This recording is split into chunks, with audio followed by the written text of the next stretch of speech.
नमस्ते। वंदे मातरम। दिन है 11 जुलाई 2023, मंगलवार।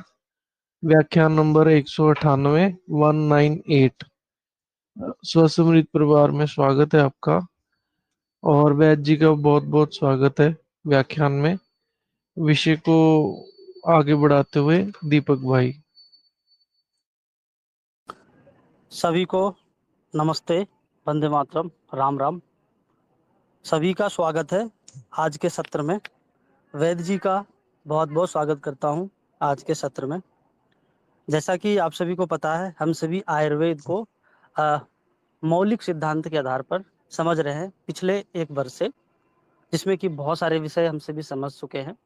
आज उसी विषय को समझेंगे जिसमें कि वात पित्त कफ के अलग अलग जो उसके विज्ञान है, उनके जो कार्य हैं, उनका जो क्या कार्यशैली, उनका विज्ञान क्या है, शरीर में क्या स्थान है, और जब वो विकृत होता है तो क्या क्या समस्या होते हैं, उनकी जो बृहत विज्ञान है पूरी तरह से हम सभी समझ रहे हैं। उसी में से जो पित्त का जो 5 भाग है, उसी पित्त में से जो भ्राजक पित्त है उसके बारे में हम सभी समझ रहे थे, जिसमें कि जो 4 भाग है भ्राजक पित्त का वो अनुष्ठित हो गया था। हम सभी ने बहुत सारे विषय समझा था, भ्राजक पित्त के बारे में जाने थे, जो कि जो पिछला सत्र है उसमें आप सुनेंगे और जानेंगे। तो जो भ्राजक पित्त था, त्वचा में विराजमान रहकर जो भ्राजक पित्त क्या करते थे, आप सभी ने देखा होगा, समझा होगा वैद्य जी के श्रीमुख से। त्वचा के विज्ञान को बताता है ये, क्या क्या होता है, अंतर्ध्यान, आकाश गमन की विद्याएं। जो ऐसा भ्राजक पित्त ऐसा पित्त है जो ऐसी ऐसी विद्याएं आपको सिद्धियां प्राप्त करा सकता है। अंतर्ध्यान जैसी सिद्धियां, आकाश गमन जैसी सिद्धियां, ये सारी सिद्धियां आपको प्रदान कर सकता है अगर यदि आप इसे सिद्ध करते हैं तो। इसे सिद्ध करने की विधियां वैद्य जी बताएंगे। और शास्त्रों में वर्णन है, चरक आदि शास्त्र जो हमारे हैं इसमें वर्णन है। और जो हमारा जो पिछला सत्र था, चतुर्थ भाग भ्राजक पित्त का, इसके बारे में आपसे मैंने जाना होगा, समझा होगा कि जो 13 प्रकार का जो भोजन के पाचन की जो प्रक्रिया थी, इसके बारे में हम सभी अच्छे से समझे थे। पाचक पित्त का भी इसमें पाचक पित्त भी है, भ्राजक पित्त भी है, सबका इसमें योगदान है। इसमें एक चीज और भी कहे थे वैद्य जी, जो कि आप सभी समझेंगे और जानेंगे। अगर दी आपका भोजन 12 बार पचा, अगर दी एक बार भी नहीं पचता है, फिर भी समस्या खड़ी हो सकती है, अजीर्ण हो सकता है और उससे संबंधित और भी समस्याएं हो सकती है। तो छोटे छोटे चीजें हैं, अगर यदि आज समझे रहेंगे तो आगे जब आप एक कुशल वैद्य बनेंगे, उसमें बहुत ही आपको सहायता मिलेगी और आप जो रोग का कारण है उसको सही से समझ पाएंगे।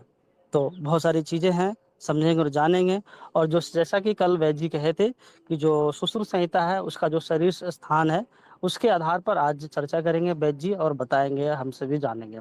तो आगे का जो विषय है वैद्य जी से समझाएंगे कि भ्राजक पित्त के बारे में आगे क्या बचा है, क्या समझाएंगे। तो मैं वैद्य जी का बहुत बहुत स्वागत करता हूँ आज के सत्र में, और वैद्य जी से निवेदन करूंगा कि जो विषय है आज का उसे आरंभ करिए और हम सभी को ज्ञानित करिए। नमस्ते।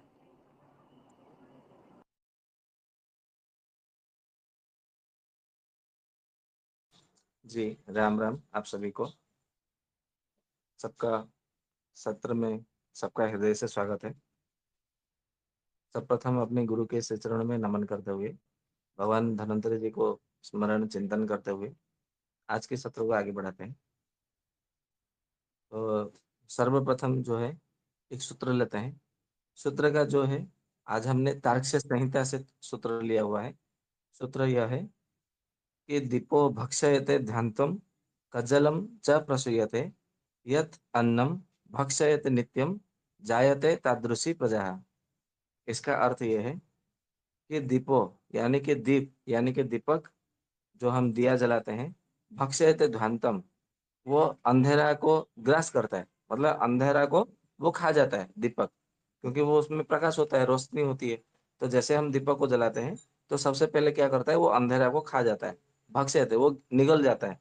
फिर वो क्या करता है ना, वो कज्ज्वलम च प्रसूयते, वो क्योंकि वो अंधेरा काला होता है इसलिए वो काला को खाता है, इसलिए वो काला को ही उल्टी करता है। यानी कि काला जो है, काला रंग का वो मल, जो है मल के रूप में काला काला रंग को वो प्रस्तुत करता है, यानी कि उत्पन्न करता है।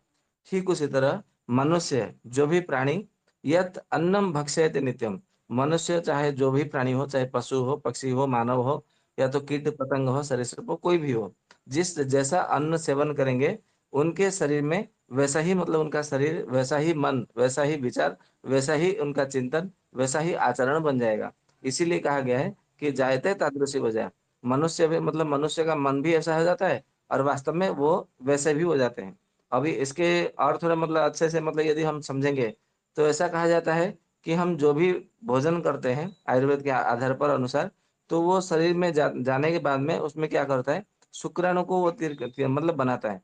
पुरुष के शरीर में शुक्राणु बनाता है, स्त्री के शरीर में आर्तव को बनाता है। जिसको शुक्राणु को ये पुरुष बीज कहा जाता है, पुरुष का शुक्र, और स्त्री को स्त्री का शुक्र ऐसा कहा जाता है। तो वो दोनों जब मतलब उत्पन्न होता है तो उससे जो है प्रजा उत्पन्न होती है। ऐसा भी मेडिकल साइंस के आधार पर या तो आयुर्वेद के सूत्र के आधार पर हम समझ सकते हैं। वो तो हो गया हमारा मतलब शरीर कैसे बनता है, या तो अन्य अन्य मतलब हमारा जो बच्चे संतान हुआ वो कैसे होते हैं, वो तो अलग बात है। परंतु जब संतान न रखना हो, फिर भी जब हम अपना भोजन जो आहार ग्रहण करते हैं, उसी के आधार पर हमारा मन, शरीर और विचार, मनन, चिंतन वो सब हो जाता है। तो इसीलिए कहा गया है, जब भी भोजन करें तो अच्छा भोजन करना चाहिए। इसीलिए आयुर्वेद में कहा गया है कि आहार आहार शुद्धो सत्व शुद्धि। अपने सत्व गुण को शुद्ध रखने के लिए, शरीर को शुद्ध रखने के लिए, मन और विचार को शुद्ध रखने के लिए अपने आहार को शुद्धता रूप से उसको ग्रहण करना पड़ेगा। तो ये तो हो गया आज का सूत्र के रूप में। और ये भ्राजक के साथ में संबंध है, इसके लिए हमने आज इसको चयन किया है। अभी सिद्ध योग के विषय में बताते हैं। चरक संहिता आज हम देख रहे थे, तो चरक संहिता में चिकित्सा स्थान में ये चिकित्सा योनि व्यापक अध्याय में हम आज देख रहे थे। तो उसमें एक जगह बहुत अच्छा नुस्खा बताया गया है। और याद आया कि ये नुस्खा हमारे गुरुजी ने कभी एक बार कहा था, परंतु हमने अपने जीवन में कभी उसको उपयोग नहीं किया। परंतु हमारे गुरु जी ने कईयों को मतलब ये उपयोग मतलब बताया था। हमारा ध्यान नहीं था, इसलिए हमने बताए नहीं थे। अभी हम इसका भी मतलब उपयोग करेंगे, आप भी करिएगा।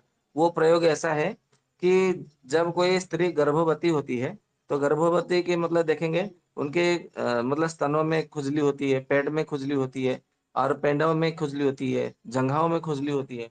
तो ऐसे जो खुजली होती है, तो उस समय खुजली होने पर क्या करना है, जो वसंत मालती का फूल होता है, जब आप देखेंगे वसंत कुसुमाकर रस होता है, उसमें वसंत कुसुमाकर रस बनाने के लिए वसंत जो फूल होता है, वसंत मालती का फूल, उसकी भावना दिया जाता है, उसके रस का भावना दिया जाता है। या तो आप गूगल पे सर्च करेंगे तो भी आपको दिख जाएगा कि वसंत मालती का पौधा कैसा होता है, उसके फूल कैसे होते हैं। तो बसंत मालती का फूल लेके आइए, और उसके साथ जितना मतलब आपका वजन का होगा, उतने ही मात्रा में आपका यष्टि मधु का चूर्ण लेना है, मतलब मुल्लेठी का चूर्ण लेना है। और दोनों को मिला करके आपको उसको काढ़ा बनाना है। जैसे मान लीजिए कि आपने 25 ग्राम ले लिया, 2 तोले की मात्रा में ले लिया बसंत मालती का फूल, और 2 तोले की मात्रा में मुल्लेठी ले लिया।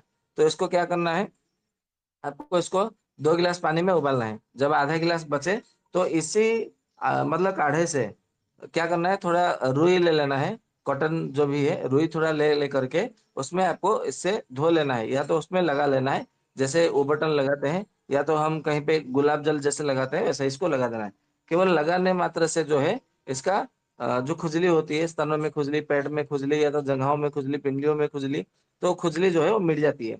और कभी कभी गर्भिणी के स्त्री में मतलब योनि में भी खुजली होती है, तो इस काढ़े से योनि को प्रक्षालन करने के लिए, चरक जी ने योनि प्रक्षालन करने के लिए भी मतलब इसका विधि बताया है। योनि प्रक्षालन यानी कि उसकी योनि को, पेशाब के रास्ते को धो लेने से भी उसका जो खुजली होती है वो मिट जाती है।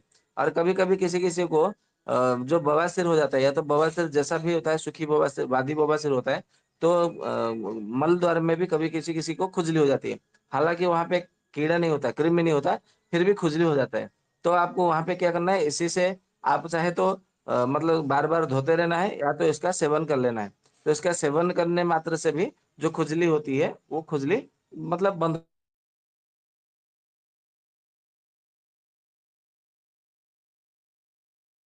सेन का आप वंगसेन संहिता में देखेंगे, मतलब स्त्री रोगाधिकार में बताया गया है, सूतिका रोगाधिकार में, कि जिनको प्रसव के बाद में मतलब डिलीवरी के संतान डिलीवरी के बाद में, तो देखते हैं कि स्त्रियों का जो पेट होता है ना थोड़ा बढ़ जाता है, फूल जाता है। तो इसको सूतिका रोग के अंतर्गत ही लिया गया है, जो भी है। सूतिका के बाद में जो स्थल्य हो जाता है, मतलब पेट बढ़ना, उसको सूतिका रोग के अंतर्गत ही लिया गया है। तो वंग संहिता में बहुत अच्छा योग बताया गया है। वो योग ऐसा ही है कि जो वसंत मालती का जो फूल है, उसमें से कम 2 तोले की मात्रा में लीजिए, और उसको क्या करना है, थोड़ा पानी मिला करके उसको पूरा चटनी की तरह पूरा पीस लीजिए, और उसमें ताजा छाछ में कम से कम 1 गिलास ताजा छाछ में अजवाइन 1 चम्मच, उसको बिना भुने बिना पाउडर चूर्ण बनाए जैसा का वैसा साबुत ही रहने दीजिए। कम से कम 5 ग्राम अजवाइन और जीरे का चूर्ण 5 ग्राम, और उसमें सेंधा नमक 5 ग्राम, 5 ग्राम ऐसा मिला करके, और वसंत मालती का जो फूल है उसका जो चटनी बनाया आपने 2 तोले की मात्रा को लेकर के, उसी छाछ के, ताजा छाछ के मतलब तकरे के साथ में मिला करके उसको सेवन करने के लिए देना है। तो जो प्रसव के बाद में जो पेट जिनका बढ़ गया होता है, तो धीरे धीरे धीरे धीरे वो समन हो जाएगा। परंतु इसको कम से कम 100 दिन तक या तो 4 महीना तक आप उसको नियमित रूप से करना है। केवल इतना ही करिएगा 4 महीने तक, तो जो है पेट बढ़ा हुआ होता है वो पेट एकदम सामान्य रूप में वो आ जाएगा।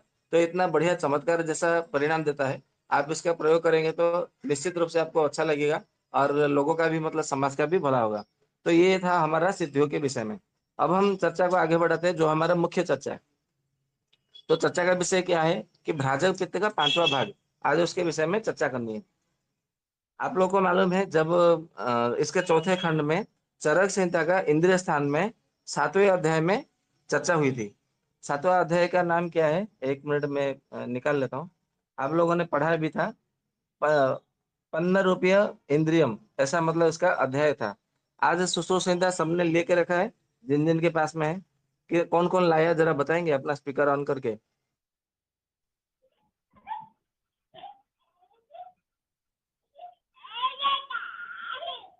क्या किसी के पास नहीं है सुश्रुत संहिता?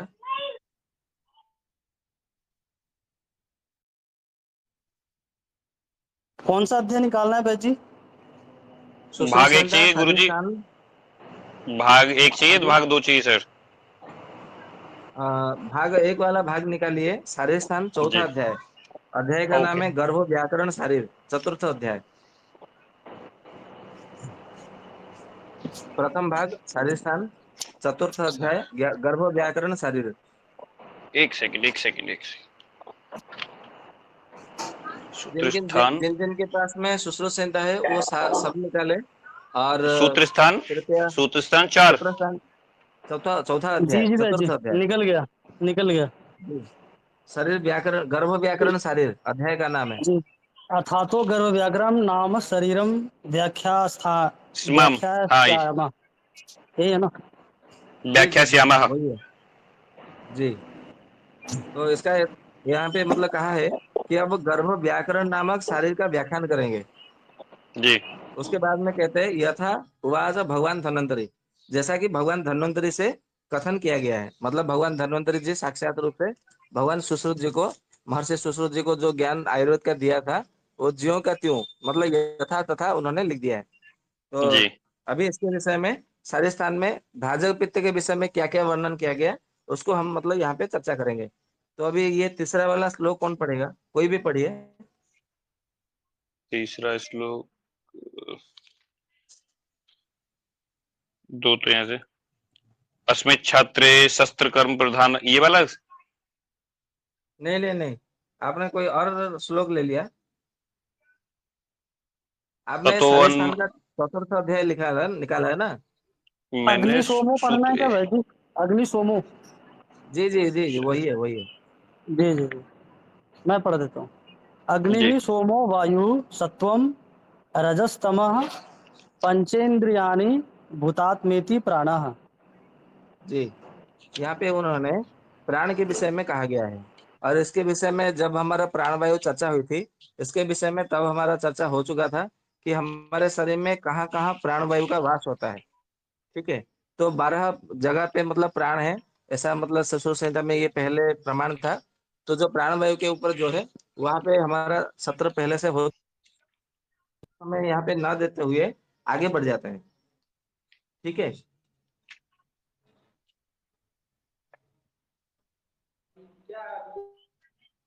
दीपक भाई सुन पा रहे हैं?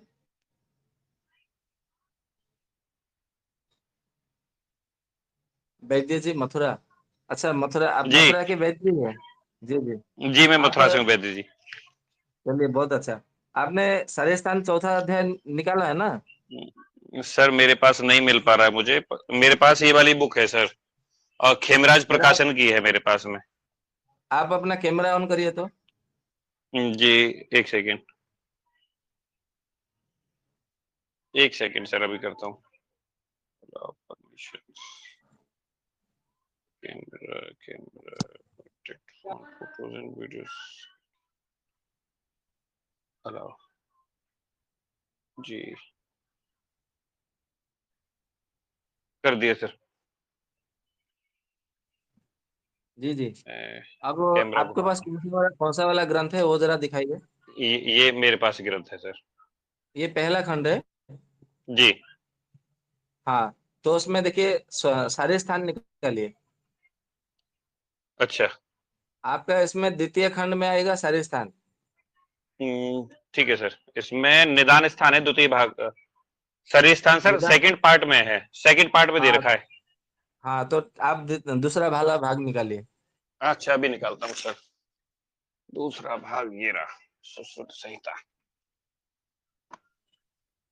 एक सेकेंड।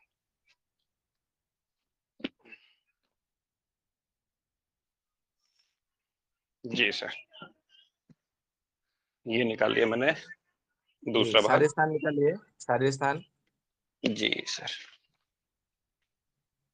में है चिकित्सा स्थान, इसके बाद में कल्प स्थान, कल्प स्थान उपतंत्र। अरे कहाँ गए भैया? सर जी, चिकित्सा स्थान है।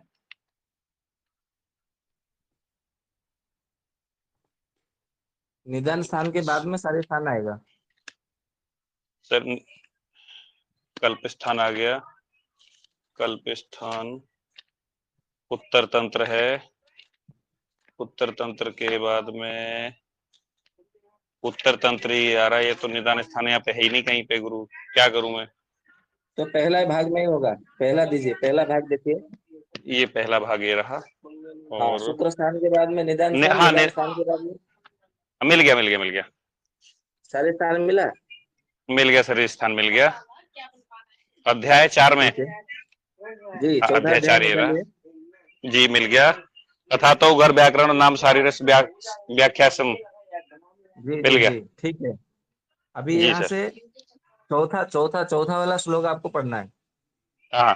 तासाम जी प्रथम माव भाषिणी नाम सा नाम या सर्वगुणानम भाषयसि पंचविद्याम च छायाम प्रकाशयति सा बृहेरष्टादश भाग प्रमाणम सिद्धम पद्मकम टकाधिष्ठानम।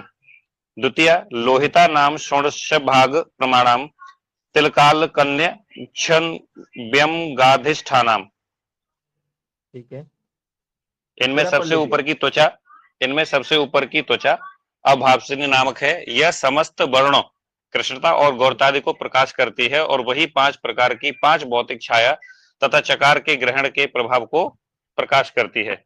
यह ठीक है। त्वचा ब्रीहि अर्थात जौ के समान 18 भाग के समान मोटी है। यही सीप और पद्मकंटक नामक चर्म रोगों के होने का स्थान है, अर्थात सीप पद्मकंटक इसी ऊपर की त्वचा में होते हैं। इसकी लोहिता नामक त्वचा है, यह जौ के 16 भाग के समान मोटी है और तिल निक्ष चकते और व्यंग झाई इनके होने का स्थान है, अर्थात तिल चकते झाई या दूसरी त्वचा में होते हैं। यानी जितने भी हमारे शरीर के रोग हैं, त्वचा संबंधित रोग हैं, वो इसी त्वचा के अंदर पाए जाते हैं। और आगे पढ़िए, पूरा सातों का साथ पढ़ लीजिए। जी जी जी। तृतीया श्वेता नाम द्वादश भाग प्रमाणा चर्मदला जगल कामशः काधिष्ठाना। चतुर्थी ताम्रा नामाष्ट भाग प्रमाणा विविधा की लाश कुष्ठाधिनाष्ठाना। पंचमी वेदिनी नाम ब्रीहि पंच भाग प्रमाणा कुष्ठ विसर्पाधिष्ठाना। षष्ठी रोहिणी नाम ब्रीहि प्रमाणा प्रंथ्य पच्चे बुर्दश्लीपद गंड गंडाधिष्ठाना। सप्तमी मासधरा नाम बृहद्वय प्रमाणा भगंधर विद्रद्व शोधिष्ठाना।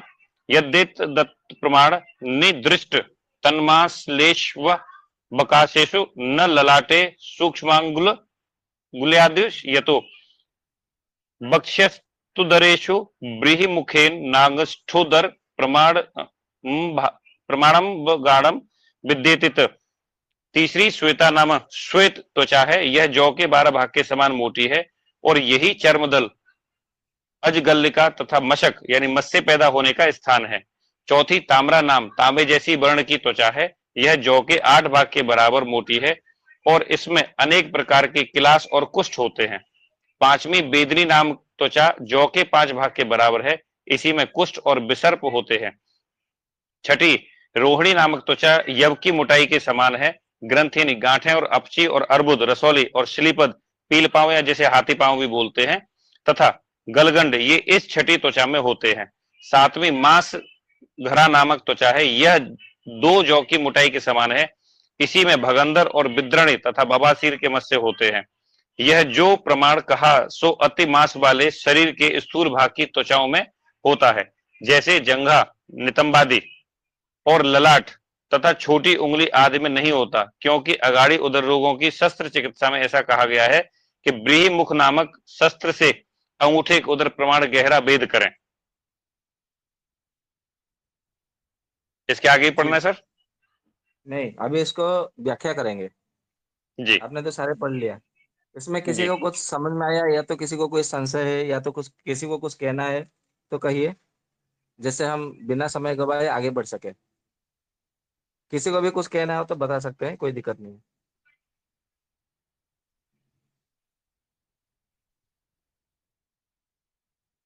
किसी को कुछ भी नहीं कहना।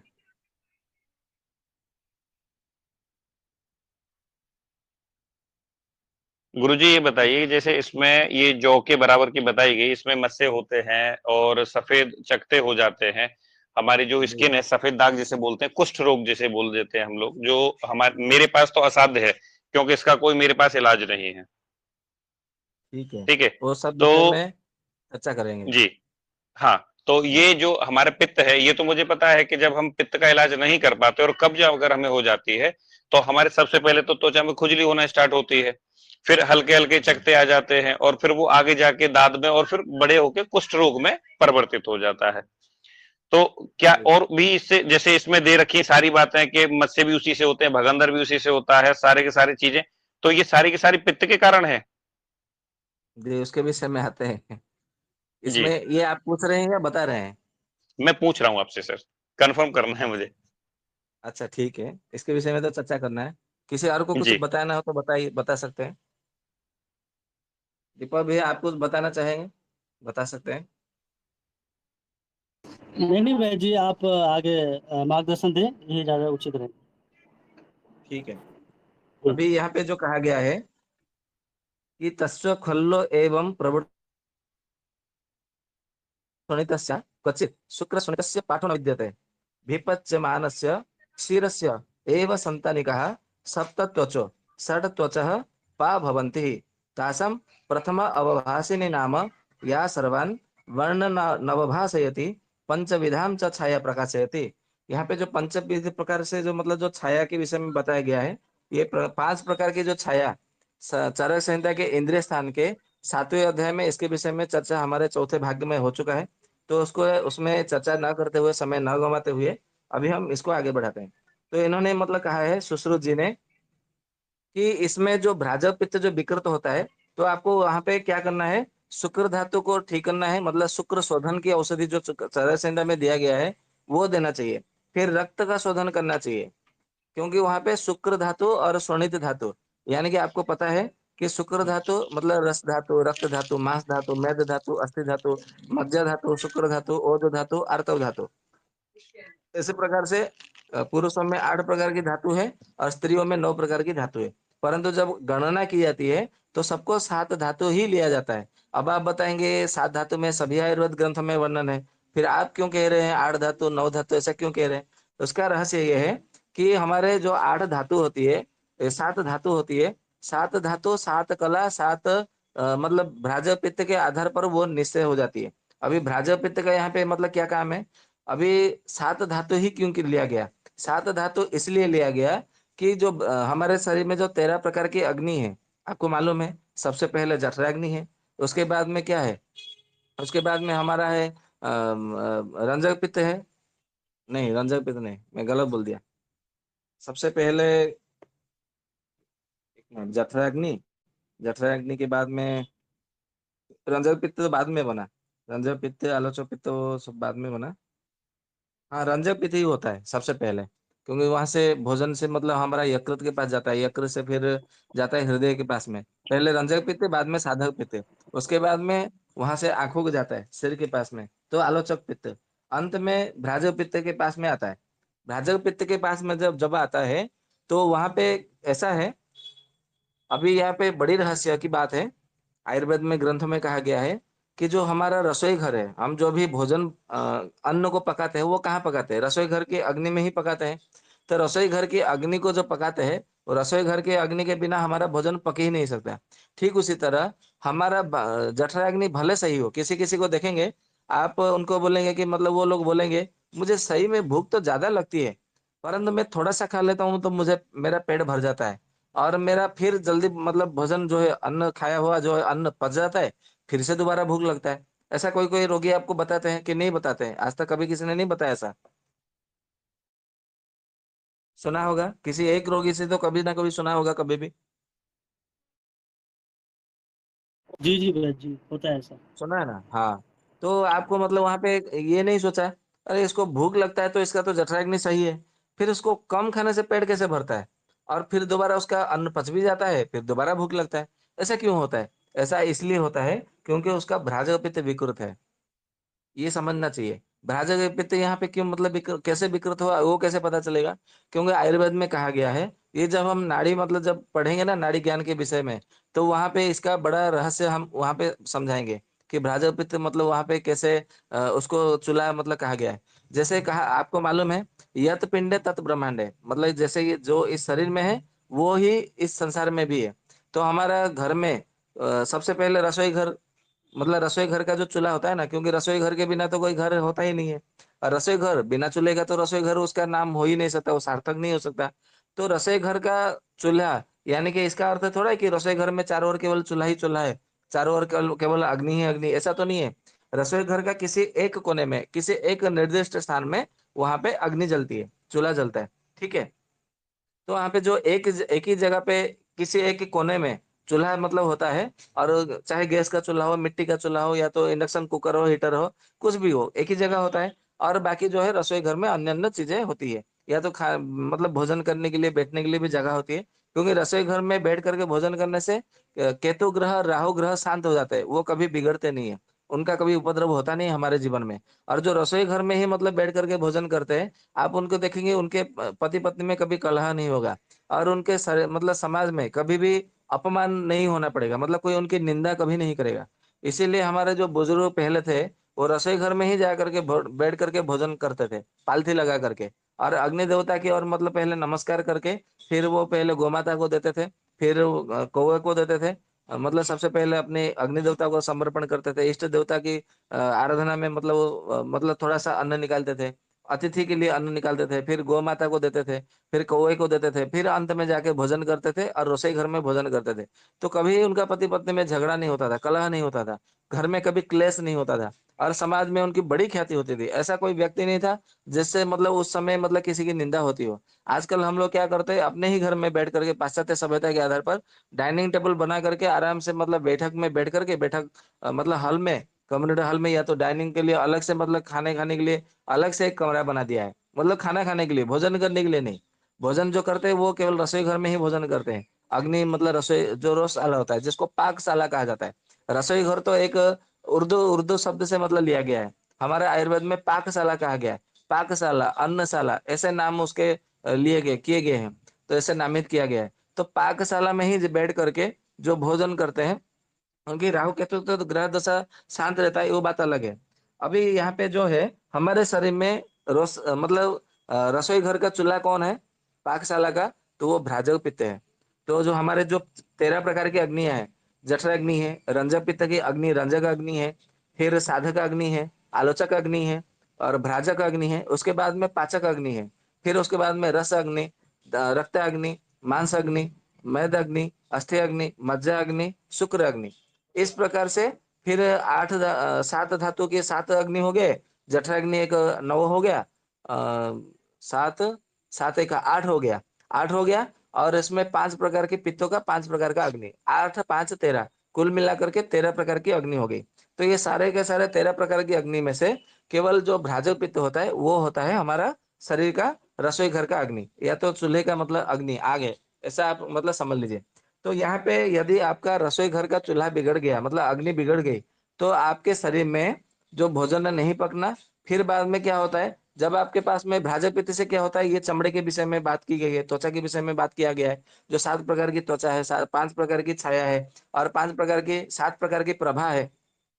5 प्रकार की छाया और 7 प्रकार की प्रभा, ये मतलब विषय में चरक जी ने कहा है। इन्हीं को सार्थक करने के लिए सुश्रुत जी ने 7 प्रकार की त्वचा के विषय में कहा गया है, क्योंकि 7 प्रकार की त्वचा में 7 प्रकार के प्रभा का विद्यमान होता है। फिर ये 7 प्रकार की त्वचा 7 प्रकार के प्रभा को मिल करके 7 प्रकार के शरीर का निर्माण करते हैं, जिसे सप्त काया भी मतलब कहा जाता है।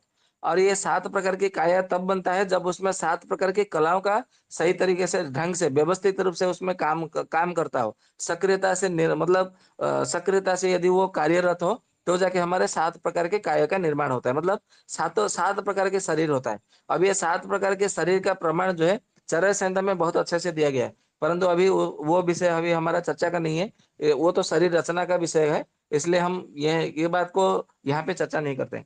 तो यहाँ पे जो भ्राजक पित्त के विषय में जो कहा गया है, अभी भ्राजक पित्त में तो उसमें मतलब क्या दिक्कत है, जो आपके पास रोगी आते हैं, बोलते हैं भूख तो लगता है, परंतु थोड़ा सा खाने पर पेट भर जाता है, तो कुछ समय के बाद में फिर मतलब वो भोजन पच जाता है, फिर से दोबारा भूख लगता है, ऐसा बार बार मुझे खाना पड़ता है, भोजन करना पड़ता है, ऐसे रोगी बताते हैं।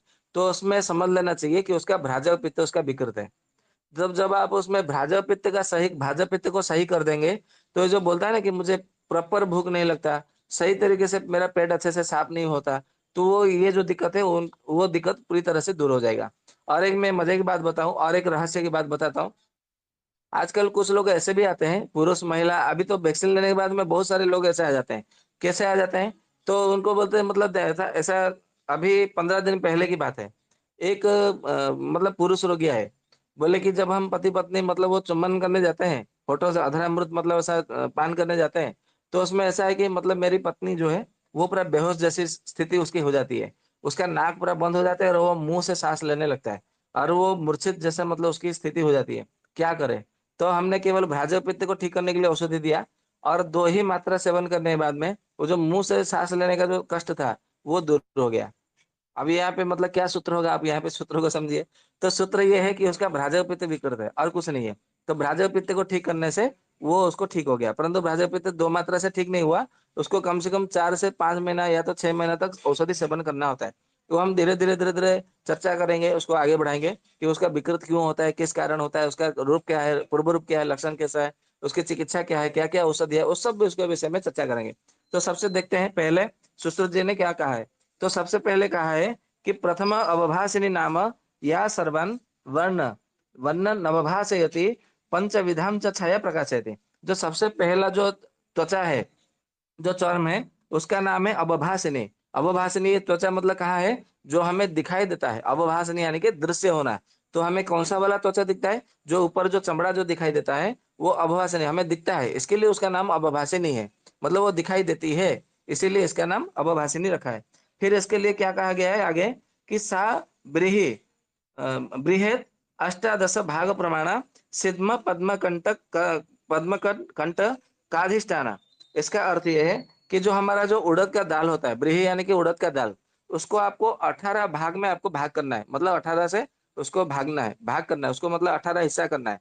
तो जितना हिस्सा उसका मतलब होगा उड़द के दाल का, एक उड़द दाल का 18वां हिस्सा, तो उतना जो प्रमाण है, मतलब उतनी आकार की, या उतनी उतनी मोटाई की, उतनी मतलब आकार की, मोटाई की, उतनी अंगुल की प्रमाण में हमारा जो अवभाषिणी त्वचा है, उसने उतनी मात्रा में त्वचा का उसका आकार होता है। और फिर कहते हैं कि जब ये त्वचा विकृत हो जाती है, तो उसमें सिद्म और पद्मकंटक नाम का रोग होता है। अब ये पद्मकंटक और सिद्म रोग क्या है, आप लोग देखा होगा, कोई कोई लोग बोलते हैं कि सर जी मेरा रिपोर्ट में ब्लड टेस्ट में आया कि मेरा यूरिक एसिड बढ़ गया है। ये जो यूरिक एसिड बढ़ गया, ये यूरिक एसिड क्यों बढ़ गया, क्योंकि तुम्हारा भ्राजक पित्त विकृत हो गया। तो भ्राजक पित्त जिनका पहला भ्राजक पित्त, मतलब ये ऐसा समझ लीजिए, भ्राजक पित्त को 7 स्तर में ले लिया गया है आयुर्वेद के आधार पर। इतनी सूक्ष्मता से, इतनी गहनता से, गंभीरता से इसको चर्चा किया गया है भ्राजक पित्त को, कि उसको 7 मतलब उसका स्तर है। तो जो पहला स्तर जिनका प्रारंभिक स्थिति होती है भ्राजक पित्त विकृत होने की, तो देखेंगे वो सबसे पहले सुबह सुबह उठ के बोलेंगे ना कि मैं सुबह उठ उठ पाती हूँ, ये ज्यादातर है ना महिलाओं को होता है। ऐसा महिलाओं को आप बोलेंगे महिलाओं को ही क्यों होती है, क्योंकि महिला ही ज्यादा करके ब्यूटी पार्लर में जाती है अपने को, अपने शरीर को, त्वचा को सज धजने के लिए। अधिक मात्रा में वो क्या क्या वो पता नहीं क्या लगाती है, क्या करते हैं, वो कुछ पता नहीं चलता है कि वो ब्यूटी पार्लर में क्या करते हैं। इसीलिए ये अधिकतर जो है यूरिक एसिड बढ़ जाना, मतलब एडियो में दर्द होना, पूरे शरीर में झंझनाहट होना, ये अधिकतर देखेंगे आपको 70% जो है महिलाओं को होगा। पुरुषों को बहुत कम होगा। कौन कौन पुरुषों को होगा, जो ड्रामा में मतलब नौटंकी में अभिनय करते हैं, ड्रामा में अभिनय करते हैं, या तो टीवी सीरियल में अभिनय करते हैं, मतलब कहीं पे भी अभिनय करते हैं, तो या तो फिर अपने गांव में किसी रंगमंच में अभिनय करते हैं, तो अपने को उनको क्या है थोड़ा मतलब थोड़ा सजना संवारना होता है, कि वो थोड़ा पाउडर लगाएंगे, स्नो लगाएंगे, या तो उनको मेकअप करेंगे। तो जो मेकअप करने के लिए आते हैं पुरुष कलाकार, तो उनमें ये समस्या भी होती है। और ज्यादा मात्रा में अधिक मात्रा में जो है वो महिलाओं में होती है। महिलाओं में इसलिए होती है क्योंकि वो ब्यूटी पार्लर में जाती है। यहाँ पे कोई महिला हो तो इसको दिल पे मत लीजिए, क्योंकि ये सत्य है, और सत्य हमेशा कटु होता है। इसको सुधारने का प्रयास करिए कि अच्छा अच्छा ये इसके लिए मतलब ऐसा होता है। अच्छा, तो अब से मैं ब्यूटी पार्लर नहीं जाऊंगी। हमारे आयुर्वेद में देखेंगे बृहत निघंट रत्नाकर में, भेषज रत्नावली में, भंग संहिता में, चरक संहिता में, सुश्रुत संहिता में, अष्टांग संग्रह में, अष्टांग हृदय में कितने सारे औषधियों के विषय में वर्णन है कि आप ये मतलब योग कर लीजिए तो आप सदा जवान रहोगे। ये आप ये योग कर लीजिए तो सदा आपका जो चेहरा है एकदम मतलब तेजियान मतलब तेजवंत रहेगा, एकदम अग्नि की तरह, सोने की तरह मतलब चमकने लगेगा आपका शरीर। ऐसे कई सारे मतलब योग है, कई सारे प्रयोग है। हालांकि हम उसके विषय में इतना चर्चा नहीं करते, याद भी नहीं रखते, क्योंकि हमें उसके विषय में याद नहीं रखना है। परंतु इसके विषय में बहुत गहरता से, गंभीरता से आयुर्वेद में इसकी चर्चा की गई है। तो इससे ये प्रमाणित हो गया कि जो भ्राजक पित्त का जो पहला जो स्तर है वो यदि विकृत हो जाता है तो आपका यूरिक एसिड बढ़ेगा। तो आपको यहाँ पे यूरिक एसिड कम करने के लिए किसी को औषधि नहीं देना है, क्योंकि उसका जो कारण है वो भ्राजक पित्त विकृत हुआ है पहला स्तर। तो पहला स्तर का उसको ठीक कर दीजिए भ्राजक पित्त को, तो वो अपने आप में ठीक हो जाएगा। कितना मतलब बढ़िया बात है, कितना मजा आ रहा है, मजा आ रहा है कि नहीं आ रहा है? हेलो। जी जी वैद्य जी, जी जी जी। क्या बात है, सारे सो गए क्या? ये सब बातें सुन करके। नहीं नहीं, सुन रहे थे। कोई सो तो नहीं गया ये बातें सुन करके? ये नहीं। नहीं नहीं वैद्य जी। चलिए बहुत अच्छा। नहीं वैद्य जी, तो ऐसा नहीं है, ये मजा आ रहा है। जी, तो ये हो गया हमारा असल में गुरुजी पहला आपका चक्कर। ना व्याख्यान इतना अच्छा जा रहा है भ्राजक पित्त के बारे में कि बोलने का मन ही नहीं जी, कर रहा है। अच्छा, ये हमारे गुरु की जी कृपा है और कुछ नहीं है। ठीक है, जी फिर आगे जी जी। चलते हैं। आगे कहा है सुश्रुत संहिता का 5वां नंबर का श्लोक है। आप लोग देखिए, तो 5वां नंबर में श्लोक में ये कहा है, द्वितीय लोहिता नाम ब्रीहि षोडश भाग प्रमाण तेल कालक अन्यच्छ व्यंग अधिष्ठानम। इसका अर्थ ये है कि जो दूसरी वाली त्वचा है, वो जो दूसरी वाली त्वचा है इसके नीचे, मतलब अवभाषिनी के जो नीचे जो वाली त्वचा है उसका नाम लोहिता नाम दिया गया है। और ये इसमें कहा गया है कि ब्रीही षोडश भाग प्रमाण, मतलब जो उड़द का दाल है, उड़द के ब्रीही यानी के उड़द का दाल। यहाँ पे तो अनुवाद जिन्होंने किया है उन्होंने चावल लिख दिया है, परंतु चावल यहाँ पे नहीं होता है, क्योंकि सुश्रुत जी ने ब्रीही नाम लिखा है। ब्रीही यानी के कभी कभी ऐसा होता है कि आपको संस्कृत का श्लोक के ऊपर भी ध्यान देना है और उसके अनुवाद के ऊपर भी ध्यान देना है। नहीं तो ऐसा नहीं कि मतलब केवल अनुवाद पढ़ते रह गए, और जिन्होंने टीका किया उसका भाष्य किया है उन्होंने गलत अर्थ लिख दिया है, आपके मन में भी मतलब वो गलत अर्थ जो है वो बस जाएगा। जैसे मतलब यहाँ पे मतलब मेरे पास जो सुश्रुत संहिता है, यहाँ पे मतलब चावल लिखा है, परंतु वास्तव जो सुश्रुत जी ने ब्रीही लिखा है। ब्रीही का यानी कि उड़द को ब्रीही कहा जाता है, चावल को कभी ब्रीही कहा ही नहीं जाता। चावल का पर्यायवाची नाम भी ब्रीही नहीं है। तो ऐसे भी कुछ मतलब कुछ कुछ जगह पे गलत हो सकते हैं। तो आपको थोड़ा संस्कृत का भी मतलब थोड़ा ज्ञान होना चाहिए, शब्दकोश का भी थोड़ा साधारण ज्ञान होना चाहिए, जिससे कि आप मतलब कभी भ्रमित ना होगे। तो इसमें उन्होंने कहा है कि ब्रीही का षोडश भाग बनाना, मतलब उड़द के दाल को 16 भाग आपको करना है। तो उसमें जो 16 भाग, जो 16वां भाग होगा वो होता है आपका दूसरा जो लोहिता नाम की जो त्वचा है, उसका उतनी मात्रा में आकार की मोटाई होती है, यानी कि उसका प्रमाण है, इसकी मात्रा में इतनी मात्रा में प्रमाण है। फिर इसमें कहा गया है, जब ये लोहिता नाम की त्वचा जब विकृत हो जाती है, यानी कि भ्राजक पित्त का ये विकृत हो जाती है, तो उसमें तिल कालक, न्यक्ष और व्यंग रोग हो जाता है। तिल कालक यानी कि किसी किसी जो होता है ना, कि बोलते हैं इसमें मतलब चेहरे पे काला तिल है, उसके हाथों में काला तिल है, उसके गले में काला तिल है, उसके यहाँ पे काला तिल है। ये जो काला तिल होता है, ये भी एक प्रकार से रोग ही है। हालाँकि उसको मतलब कहाँ उसके अंग में कहाँ-कहाँ ये कभी-कभी पूर्व सूचना भी देते हैं। इसके विषय में भी हमारा चर्चा होगा, तिल के विषय में भी, क्योंकि आयुर्वेद के अंतर्गत ही ये कहा गया है, किसी अन्य शास्त्र में आपको इसका प्रमाण नहीं मिलेगा। तो हमारे शरीर में कहाँ-कहाँ तिल उत्पन्न हो जाने से ये पूर्व सूचना देती है कि आपको भविष्य में ऐसा होने वाला है।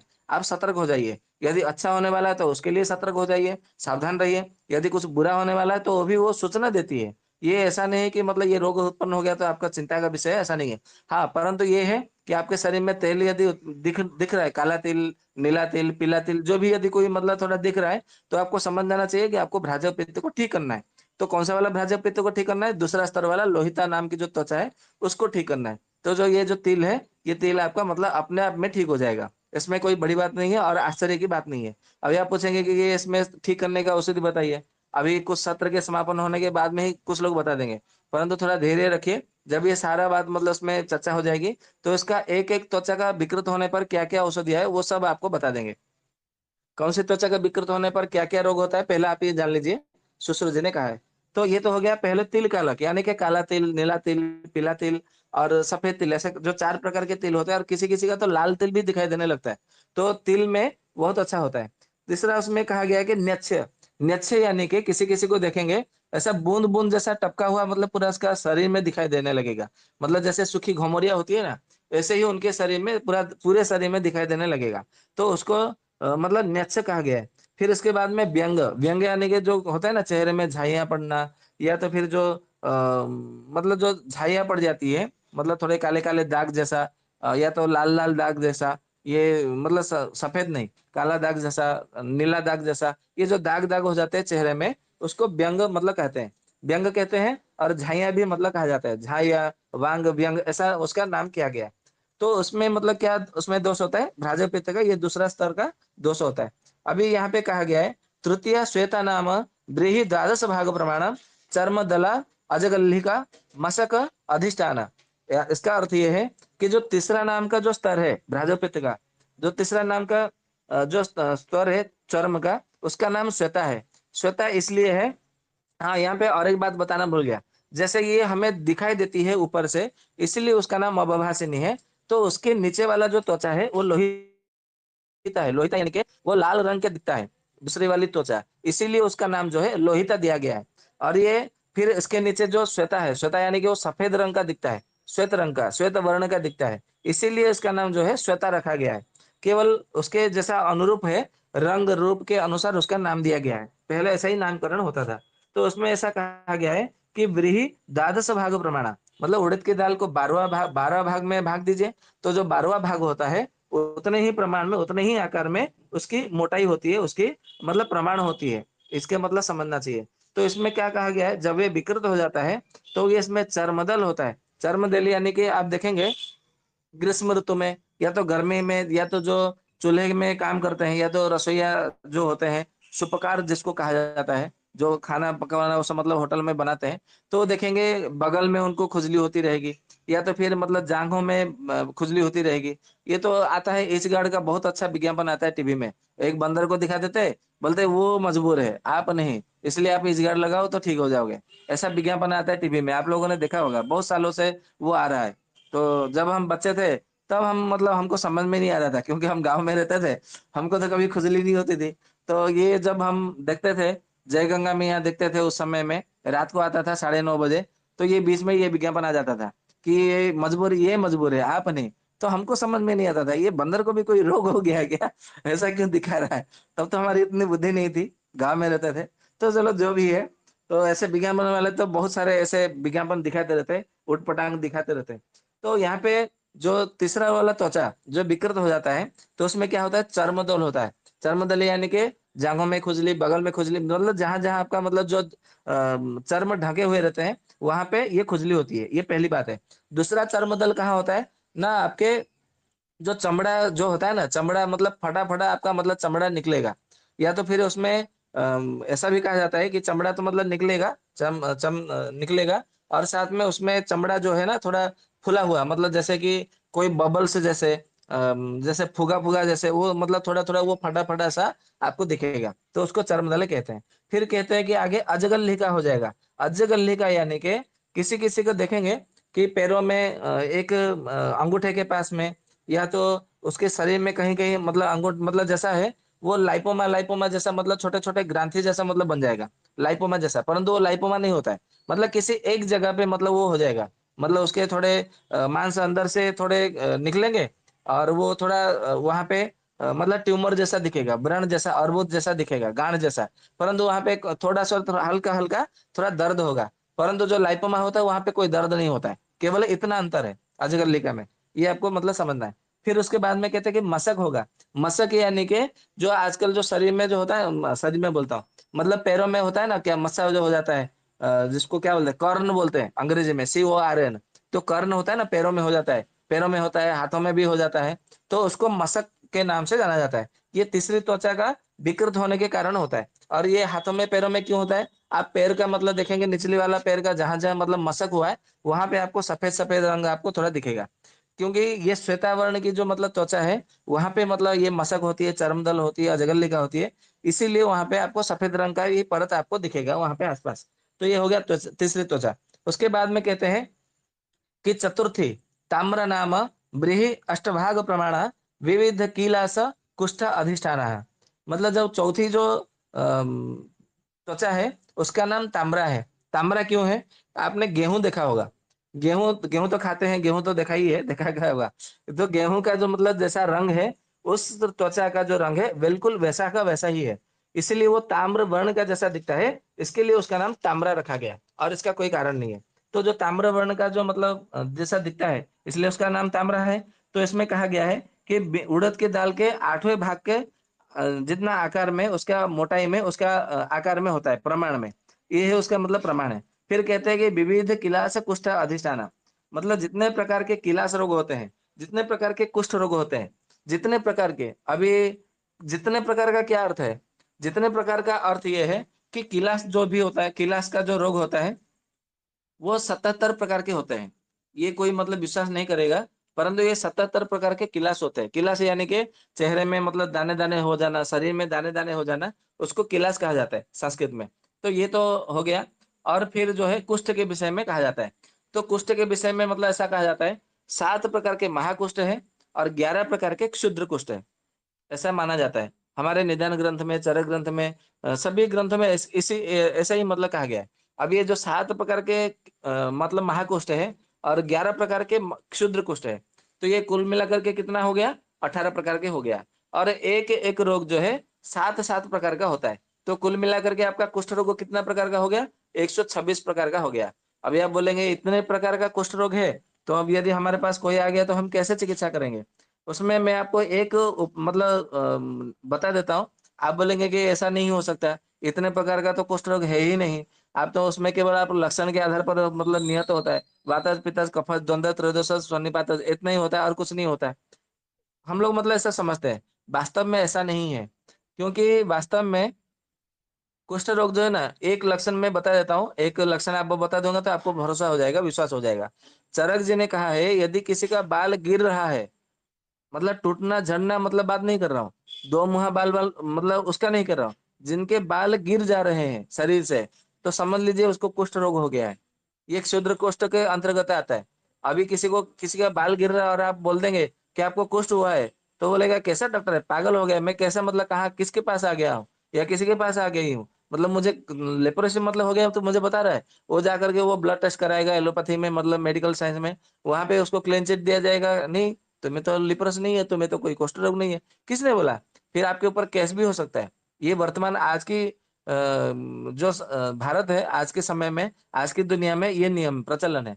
परंतु यदि उसको चिकित्सा करनी है, रोगी को यदि विद्या के ऊपर भरोसा है, आयुर्वेद के ऊपर विश्वास है, यदि उसको तन मन धन विचार से मतलब यदि वो समर्पित है, तो वैद्य जी ने उसको कहा कि तुम्हें ये कुष्ठ रोग के अंतर्गत ही आता है ये तुम्हारा रोग, तो उसको अन्यथा नहीं करना चाहिए, उसको मतलब अपने मन को छोटा नहीं करना चाहिए, कुछ ऐसा उल्टा पलटा मतलब नहीं सोचना नहीं, विचार नहीं करना चाहिए, अपने मन को दुखी नहीं करना चाहिए। और आप देखेंगे अभी आजकल कितने सारे मतलब तेल बेच रहे हैं, कोई ये तेल बेच रहा है, कोई वो तेल बेच रहा है, कोई वो तेल बता रहा है, कोई वो तेल बता रहा है, कोई बोल रहा है ये लेप कर दो ठीक हो जाएगा, कोई बोलते है ये औषधि खा लो ठीक हो जाएगा। परंतु ये कब तक होगा? जब तक वो करेंगे, खाएंगे, उसका उपयोग करेंगे, तब तक। उसके बाद में यथापूर्वम तथा परम, फिर से उसका बाल झड़ना आरंभ हो जाता है। यही उसका कारण है। परंतु यदि उसका भ्राजक पित्त के आधार पर जो कुष्ठ रोग को ही मतलब यदि आपने ठीक कर दिया, भले उसको 1 साल लगे, 1.5 साल लगे, ये 2 साल लगे, परंतु जो उसका कारण नष्ट हो जाएगा ना, तो वो 100 साल की आयु में भी उसका बाल झड़ेगा नहीं, बाल गिरेगा नहीं, इतना पक्का है। परंतु किसी का साहस भी नहीं, किसी वैद्य का, कि किसी रोगी को बोल दे कि ये तुम्हें कुष्ठ रोग हो गया है। ऐसे कुष्ठ रोग के मतलब ऐसे कई प्रकार के लक्षण हैं, परंतु हम रोगी को चाह कर भी नहीं बता सकते। केवल हम उसको बता दें, इसमें मतलब थोड़ा कारण थोड़ा गंभीर है, और ऐसा करना है तो तुम्हें लंबे समय तो थोड़ा खाना पड़ेगा। बाकी हम तो अपने ओर से बता दिया अब है कि आपकी इच्छा। केवल इतना बता करके छोड़ देते हैं। क्यों? बताने को साहस ही नहीं हो पाता आयुर्वेद के आधार पर, मतलब पूरी तरह से बात बताने के लिए। इसलिए यहाँ पे अपनी दुर्बलता दिखा देना, यहाँ पे बुद्धिमानी का निशान है, बुद्धिमानी का वो काम है। ये केवल मतलब करना है, क्योंकि जो मैं करता हूँ मैं उसी के आधार पर बता रहा हूँ, क्योंकि मैं अपने हिसाब से ही मतलब बताता हूँ। जहाँ पे दिखता हूँ कि मतलब नहीं, ये मैं बात बताऊंगा तभी रोगी को विश्वास नहीं आएगा, तो वहाँ पे अपनी दुर्बलता के बता करके बता देना है, मतलब मुझे मालूम नहीं है, या तो ऐसा है वैसा है। वहाँ पे ऐसा बता करके मतलब वहाँ पे आपको चुप हो जाना है, मौन धारण करना है। नहीं तो फिर क्या होगा, आपको डंडे पड़ने लगेंगे। ये वास्तविकता है आज के समय में। तो जब वो आपको लगेगा कि नहीं, ये रोगी एलोपैथी का चिकित्सा कराएगा ही नहीं, कहीं और जाएगा ही नहीं, मेरी ही बात मानता है, आयुर्वेद को पूरी तरह से मानता है, तन मन धन से विचार से मानता है, तो हाँ, उसको मतलब बताइए कि हाँ, आयुर्वेद में ये कहा गया है। अभी आप उसको यदि चिकित्सा करना है, तो फिर आप आगे बढ़िए। आप ऐसा पूर्ण रूप से आप उसको बता देंगे, तो उसमें वो बात अलग नहीं है, मतलब उसमें कोई दिक्कत नहीं होगी, क्योंकि उसको पूरी तरह से जब बता देंगे तो वो भी संतुष्ट हो जाएगा, या तो संतुष्ट हो जाएगी। तो बात रोगी के विचार के आधार पर, भावना के आधार पर उसको जो है वो निश्चित करना होता है। ठीक उसी तरह अभी आगे बढ़ते हैं पंचमी के विषय में। पंचमी वेदिनी नाम ब्रीहि पंचभाग प्रमाण कुष्ठ विसर्प अधिष्ठान। मतलब जो पांचवा नाम का जो त्वचा होती है, वो वेदिनी नाम है। वेदिनी, इसका नाम ऐसा क्यों रखा गया?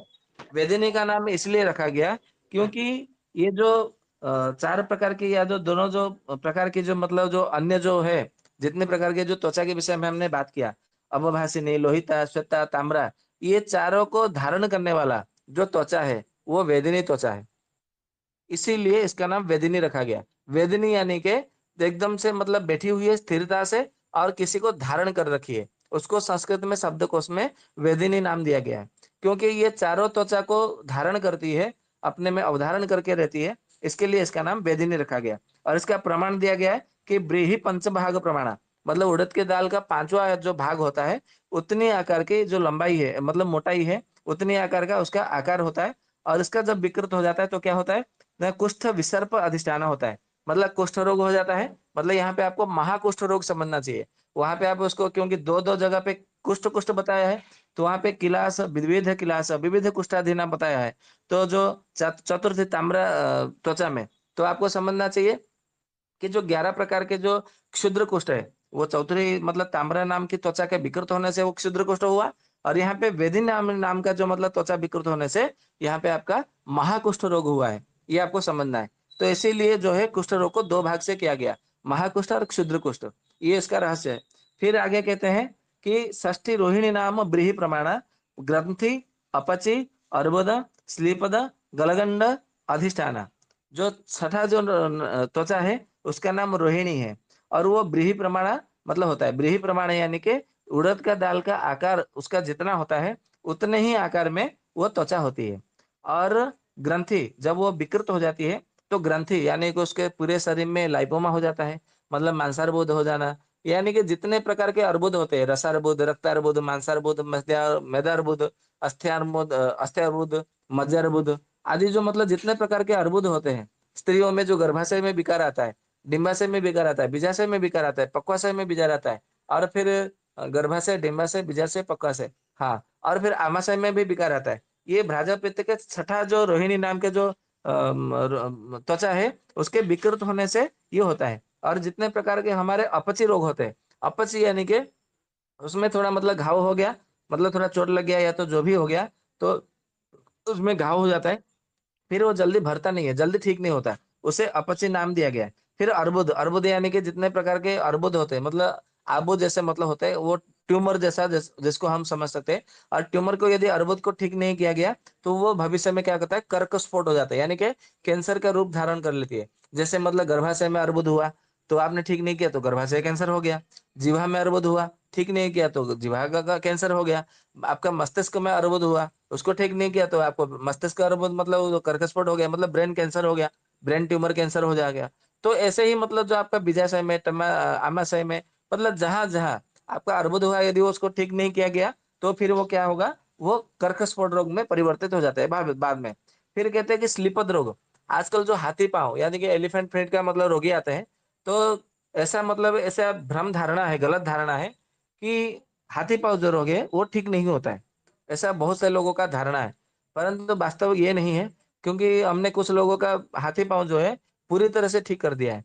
मतलब ऐसा तो अहंकार से, गर्व से नहीं बोल रहे, जो है वो हम बता रहे हैं। किसी किसी का 27 साल से था, एक व्यक्ति का तो एक महिला का था जो कि लगभग 42 साल से मतलब वो था, और पिछले साल ही उनकी मृत्यु हो गई। मतलब ये कहने का मतलब अर्थ है, उनकी मृत्यु जो है 78 या 79 वर्ष के मतलब आयु में उनको मतलब मृत्यु हुई। उनका लगभग 40 से 42 मतलब ऐसा कुछ साल से था, बचपन से जैसा था, मतलब 12-13 साल की आयु में उनका मतलब हाथी पांव हो गया था। परंतु वो भी ठीक हो गया आयुर्वेद की चिकित्सा से। क्योंकि आपको वहां पे क्या करना है, हाथी पांव के लिए तो आयुर्वेद में ऐसा कहा गया है कि नित्यानंद रस देना है, बुद्धिवादी का देना है, बस यही है। भाव प्रकाश में देखेंगे तो आपको उसमें बताया गया है अमृत अरिष्ट देना है, सरसों के तेल मतलब उनको मतलब पीने के लिए देना है, सरसों के तेल से या तो सरसों का साग उनको खाने के लिए देना है, सरसों के तेल से मालिश करने के लिए देना है, और ऐसे मतलब औषधि देना है जो प्रतिदिन विरेचन होता रहे। ऐसे मतलब कई सारे उसके नियम है। अभी चिकित्सा की बात करेंगे तो एक सत्र हो जाएगा उसके ऊपर, हाथी पांव के ऊपर, कभी उसके विषय में सत्र करेंगे। तो हाथी पांव भी जो है ना, आप यदि भ्राजक पित्त को साथ में लेकर के यदि चिकित्सा करते हैं हाथी पांव की, तो वहां पे क्या करना है, क्योंकि इसका जो सूत्र है वो पहले बता दिया गया है, शुक्र शोणितस्य, मतलब आपको शुक्र धातु को ठीक करना है, शोणित रक्त धातु को ठीक करना है, और साथ में भ्राजक पित्त को भी ठीक करना है। ये तीनों को ठीक करेंगे तो आपको ये जितने सारे जो रोग बताया गया है वो सारे के सारे ठीक हो जाते हैं। और फिर भी जो भ्राजक पित्त को ठीक करने के लिए जो उसमें स्तर स्तर बताया गया है, प्रथम स्तर, द्वितीय स्तर, तृतीय स्तर, चौथा, चतुर्थ स्तर, जो जो स्तर बताया गया है, उसे ऐसे मतलब उन स्तर के ऊपर आप यदि मतलब देखने चिकित्सा करने जाएंगे तो निश्चित रूप से जो है वो ठीक हो जाएगा। फिर उसके बाद में कहते हैं कि इसमें गलगंड भी होता है, जो गलगंड होता है, फिर गंडमाला हो जाता है। ऐसे तो एलोपैथी मेडिकल साइंस क्या कहते हैं कि आपके मतलब आयोडीन की जो नमक है, नमक के आयोडीन की मतलब में कम होती है तो आपके शरीर में गलगंड हो जाता है, ऐसा उन्होंने मतलब कहते हैं। परंतु वास्तविकता जो है वो इससे कुछ अलग है, क्योंकि इसमें नमक का कोई भूमिका है नहीं। चाहे वो नमक खाए या न खाए, यदि वो मतलब आयोडीन वाला नमक यदि नहीं खाते गलगंड हो जाता है, तो आयोडीन नमक ये भारत में कब आया, कितने सालों से आया? तो उससे पहले तो हर किसी को गलगंड रोग होना चाहिए था, तो वो गलगंड रोग क्यों नहीं हुआ फिर सबको? तो ये सारा का जो बात है वो गलत बात है। अभी बहुत थोड़े दिन में ही पाचन पित्त आरंभ होने वाला है, तो उसमें मजा आएगा, लवण के विषय में बताएंगे। और आयुर्वेद में सात सात प्रकार का नमक के विषय में बताया गया है, तो हम सातों नमक के विषय में चर्चा करेंगे। और एक एक नमक का एक एक सत्र होगा, तो 7 नमक का 7 सत्र होगा, उसमें बहुत मजा आएगा। फिर उसमें आगे कहते हैं कि सप्तमी मांसधरा नाम बृहद द्वय प्रमाण, मतलब यहाँ पे जो सप्तमी सातवां जो त्वचा है उसका नाम मांसधरा है। मांसधरा इसलिए है क्योंकि वो मांस धातु के साथ में जड़ित रहता है, मतलब उसमें संयुक्त रहता है। मतलब इसमें त्वचा का और मांस का दोनों में वो संधि में वो रहता है, उसका वास होता है। मतलब उसका जो स्पर्श है वो मांस धातु के साथ में है, मतलब जकड़ी हुई हुई है, मतलब आलिंगन की मुद्रा में वहां पे रहती है। इसीलिए उसका मांस धरा, मतलब मांस धातु ने इस त्वचा को धारण किया हुआ है, इसका ये अर्थ है। इसीलिए उसका नाम जो है मांस धरा नाम दिया गया। और उसमें क्या प्रमाण है, बोला कि बृहद द्वय प्रमाण, मतलब दो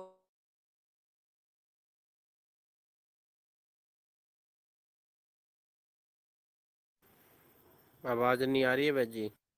मोटाई। जब आपका सातवां सातवां भ्राजक पित्त यदि विकृत होता है तो फिर आपके शरीर में क्या होता है कि भगंदर हो जाती है, विद्रधि हो जाती है। विद्रधि फिर दो प्रकार की होती है, एक अंतर विद्रधि होती है और एक बहि विद्रधि होती है। इसके विषय में अलग से चर्चा करेंगे।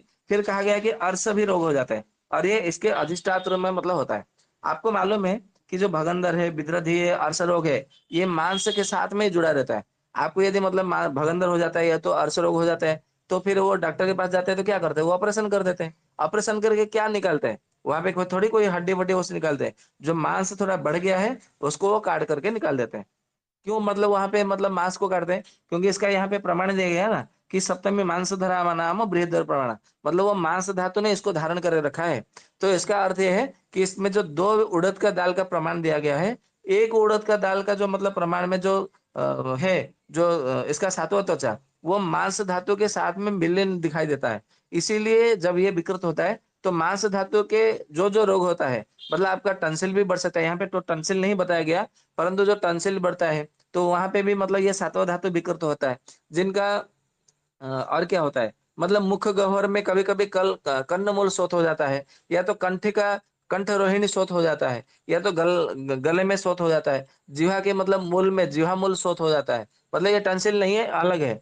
तो जिह्वा मूल शोथ हो जाता है, किसी किसी को मसूड़ों में शोथ हो जाता है। तो ये भी सातवां त्वचा के जो मांस धरा जो है त्वचा, उसके विकृत होने पर ये रोग हो जाता है। तो यहाँ पे आपको क्या करना है, भ्राजक पित्त का जो मांसधर जो सातवां स्तर है उसको ठीक कर लीजिए, बस भगंदर भी ठीक हो जाएगा, विदृधि भी ठीक हो जाएगा, अर्श बवासीर भी ठीक हो जाएगा। और ये अर्श से लेकर के भगंदर के बीच में इसको आयुर्वेद में 13 प्रकार के मतलब है ऐसा बताया गया है। यहाँ पे तो केवल मतलब सूत्र के रूप में बता दिया कि भगंदर विदृधि कुष्ठ अर्श रोग ठीक हो जाता है, मतलब ये रोग होते हैं। परंतु भगंदर से लेकर के अर्श तक जो है ना 13 प्रकार का उसमें विभाग बताया गया है। उसमें कभी चर्चा करेंगे तो बहुत आप लोगों को मजा आएगा, और नई नई बातें उसमें आपको सीखने को, जानने को, सुनने को मिलेगा। तो ये तो हो गया हमारा सात त्वचा के विषय में। अभी इसमें एक बात तो है। अच्छा आप लोग मतलब मैं कितना समय हुआ, हाँ 8:30 बजा है, हाँ ठीक है, हो सका। यहाँ पे आपको किसी को कोई शंका है तो बताइए।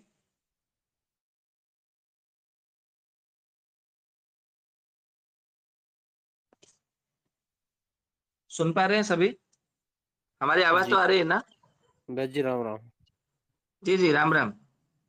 तो यहाँ पे ये जो आपने बताया, ये छठवें नंबर की त्वचा है या पांचवें, कौन सी जो मतलब पहले जो फोड़ा होता है, तो कैंसर से पहले का फोड़ा है, तो वो ब्राजक पित्त की वजह से ही होता है। जी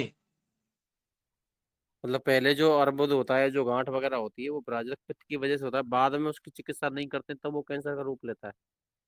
जी जी जी, आपको आप लोग को याद होगा जब पित्त के विषय में चर्चा हुई थी सूत्र के रूप जी में, तब हमने कहा था कि कैंसर के विषय में आयुर्वेद में बहुत अच्छे से बताया है चरक जी ने।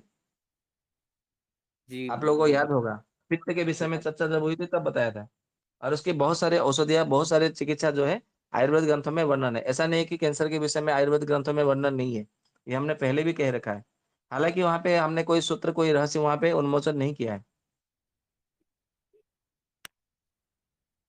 ठीक है। जी गुरु जी।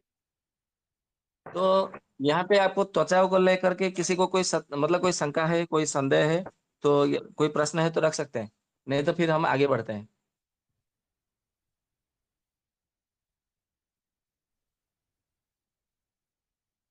किसी को कोई शंका नहीं है? जी नहीं। क्या बात है। मुझे लगता है कि आप लोग बड़े ध्यान से सुन रहे हैं, लेकिन कोई अपने मन में कोई प्रश्न लाते नहीं है, विचार नहीं करते कि ऐसा कैसे हो सकता है। हाँ, किसी को कोई प्रश्न नहीं करना है इसके विषय में? वेद जी, मेरे दिमाग में एक क्वेश्चन है। हाँ पूछिए।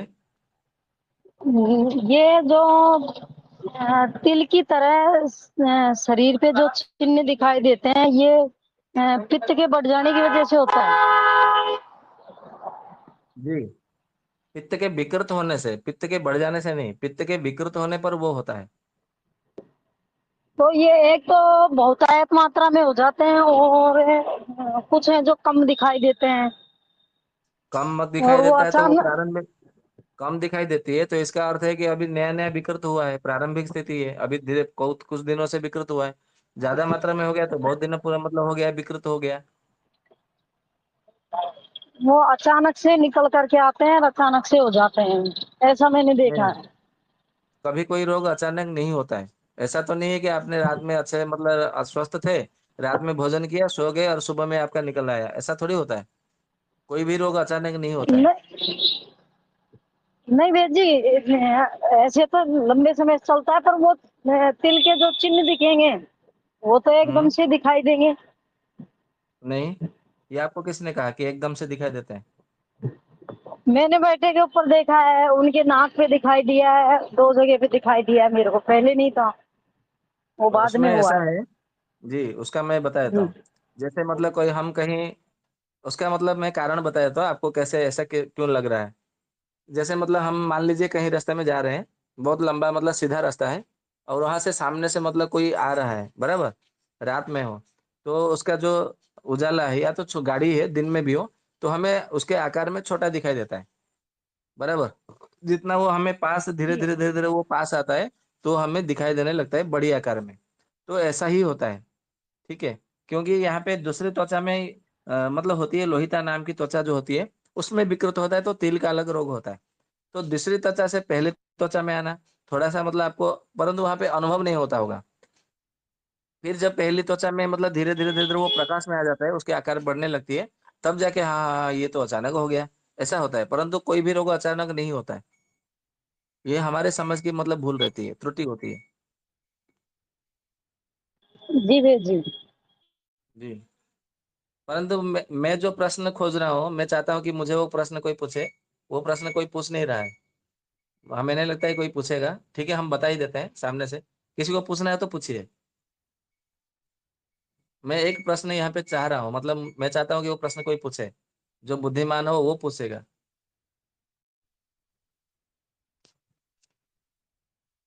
किसी के मन में भी नहीं आ रहा है।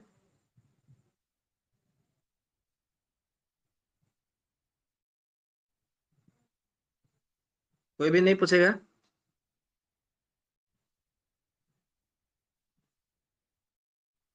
ठीक है, कोई बात भैया जी नहीं। मैं आज मैं लेट थी, मेरे को समय का ध्यान नहीं रहा, 8 बजे का ध्यान रहा, तो इस वजह से मैं पूरा नहीं सुन पाई है। कोई बात कोई बात नहीं, रिकॉर्ड सुन लीजिएगा। अब कल से जो सत्र है वो 7:15 बजे ही होगा। तो जो लोग मतलब अभी नहीं मतलब ध्यान था, कल से 7:15 बजे जुड़ सकते हैं। तो हमने जो प्रश्न जो चाह रहे थे कि हमें कोई प्रश्न पूछे इसके विषय में, वो नहीं पूछ रहे, फिर भी हम बता देते हैं।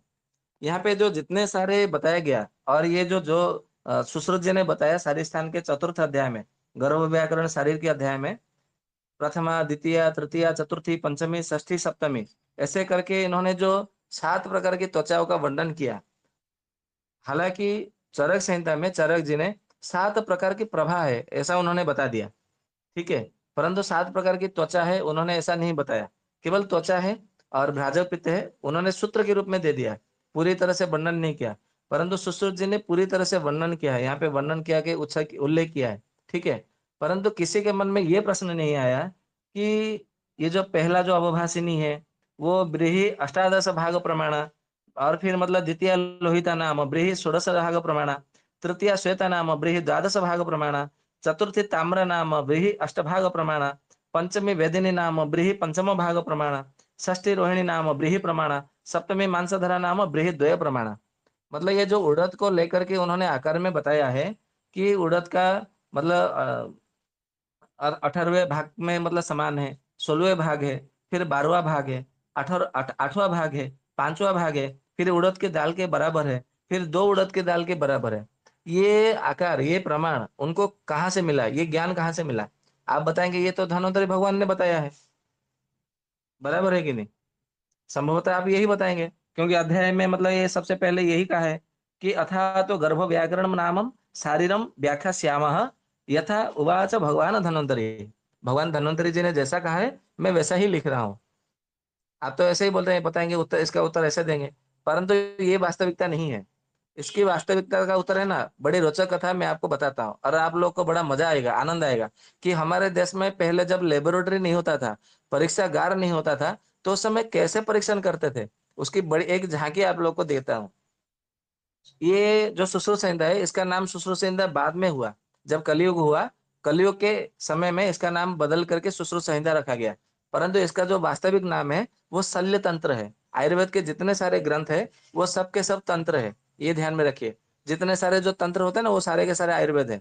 परंतु जो अधिक मात्रा में जिसको उपयोग में लिया गया, तो लोगों में भ्रम फैलाई गई, भ्रम हो गया, वो सारे के सारे कुछ विधर्मियों ने उसका जो भी है देशद्रोहियों ने, विधर्मियों ने उसका थोड़ा रायता फैलाया, जिसके कारण इनको सबको जो है संहिता में मतलब ले लिया गया। परंतु जो वास्तव में संहिता होती है वो सबके सब धर्म शास्त्र को संहिता में लिया गया है। जैसे मनु संहिता है, याज्ञवल्क्य संहिता है, आपस्तंभ संहिता है, शतातप संहिता है, यम संहिता है, व्यास संहिता है, फिर नारद संहिता है, वशिष्ठ संहिता है। ऐसे जो जितने सारे जो संहिता है, आपस्तंभ संहिता है, वो सारे के सारे धर्म शास्त्र है। संहिता 36 प्रकार की कही गई है और उनमें से 20 प्रकार की जो संहिता है वो धर्म शास्त्र में आते हैं। और जो 16 प्रकार की जो संहिता है उनमें धर्म अर्थ ये दोनों मिला जुला मतलब मिश्रित भाव में रहता है। इसीलिए उसको पूर्ण रूप से, क्योंकि उसमें संपूर्ण रूप से धर्म उसमें बताया नहीं गया धर्म के आचरण के विषय में, इसीलिए 16 संहिताओं को थोड़ा अलग से रखा गया। परंतु 36 संहिता को लिया जाता है 36 स्मृति शास्त्र, ऐसा उसमें कहा जाता है। 37 स्मृति शास्त्र प्रमाण ऐसा कहा गया है। परंतु विंशति धर्मशास्त्र प्रमाण ये भी कहा गया है। तो जो भी है आयुर्वेद के जितने सारे ग्रंथ है वो सारे के सारे तंत्र है। तो ये जो शल्य तंत्र हुआ था, महर्षि सुश्रुत जो है भगवान धन्वंतरि जी के, साक्षात भगवान धन्वंतरि जी के मतलब ऐसे प्रत्यक्ष शिष्य, मतलब सामने बैठ करके गुरु की सेवा करके उन्होंने उनके सानिध्य में ये आयुर्वेद के ग्रंथ का मतलब उन्होंने विद्या का ग्रहण किया, ज्ञान अर्जन किया। तो जब उन्होंने भगवान धन्वंतरि जी ने बता दिया तो अपना जब आश्रम उन्होंने खोला, मतलब एक आयुर्वेद चिकित्सालय जब उन्होंने मतलब वहां पे निर्माण किया, तो उनके मन में आया कि मुझे तो शल्य क्रिया ही करनी है। अभी ये जो जितने सारे जो त्वचा है, गुरुदेव जी ने तो कहा ही है, परंतु इसको परीक्षण कैसे किया जाए। तो फिर उसमें देखते हैं, वो तो जितने सारे चिकित्सालय होते हैं आप देखेंगे, चरक जी ने चरक संहिता में बताया गया है कि जो जितने सारे चिकित्सालय है नदी के तट पर होना चाहिए।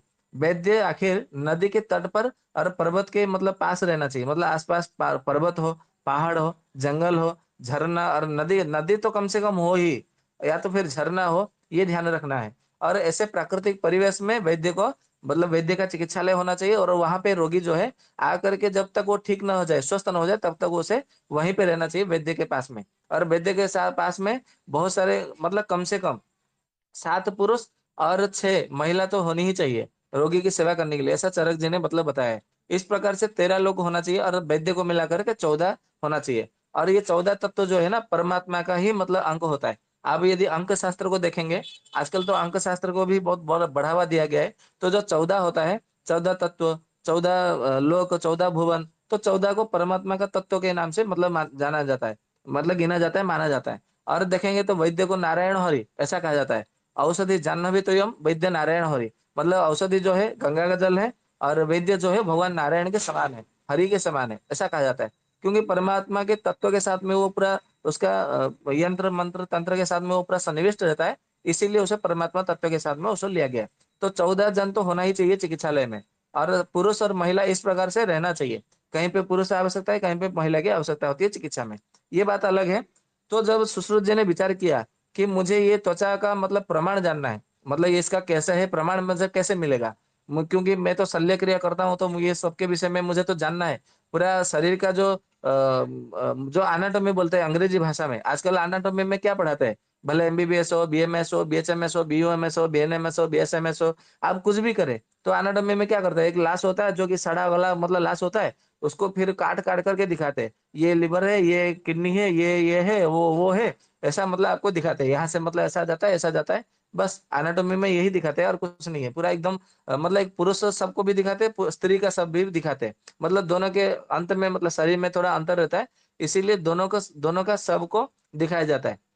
जो बीएमएस या तो एमबी जो डॉक्टरी मतलब पढ़ते हैं उनको इसके विषय में मालूम है। और ये पहला वर्ष ही ये दिखाया जाता है एनाटॉमी फिजियोलॉजी में, फिजियोलॉजी एनाटॉमी में ये सब पढ़ाया जाता है, पदार्थ विज्ञान फिजियोलॉजी एनाटॉमी में दिखाया जाता है। सबके साथ में पूरा शव यानी कि लाश मुर्दा के साथ में उसका परिचय कराया जाता है, जिससे कि लाज शर्म भय क्रोध लज्जा अहंकार ये सब उसका दूर हो जाना चाहिए, इसके लिए उसको शव दिखाया जाता है। अच्छा, ये जब मतलब जीवित रहा होगा तब कितना स्नो लगाया होगा, कितना ब्यूटी पार्लर गई होगी, कितना क्या कुछ नहीं खाया होगा। आज हमारे सामने ऐसे मतलब मुर्दा मतलब बन करके पड़ा है, और हम इसके शरीर को काट करके देख रहे हैं कि उसके शरीर के भीतर क्या है, उसके शरीर के भीतर में क्या क्या मतलब है, कैसी कैसी है। ये हिल भी नहीं सकता, डुल भी नहीं सकता, कुछ कर भी नहीं सकता, कुछ सोच भी नहीं सकता, और मन में कुछ विचार भी नहीं कर सकता कि मतलब आप ऐसा है वैसा कर रहे हो मेरे शरीर के साथ में।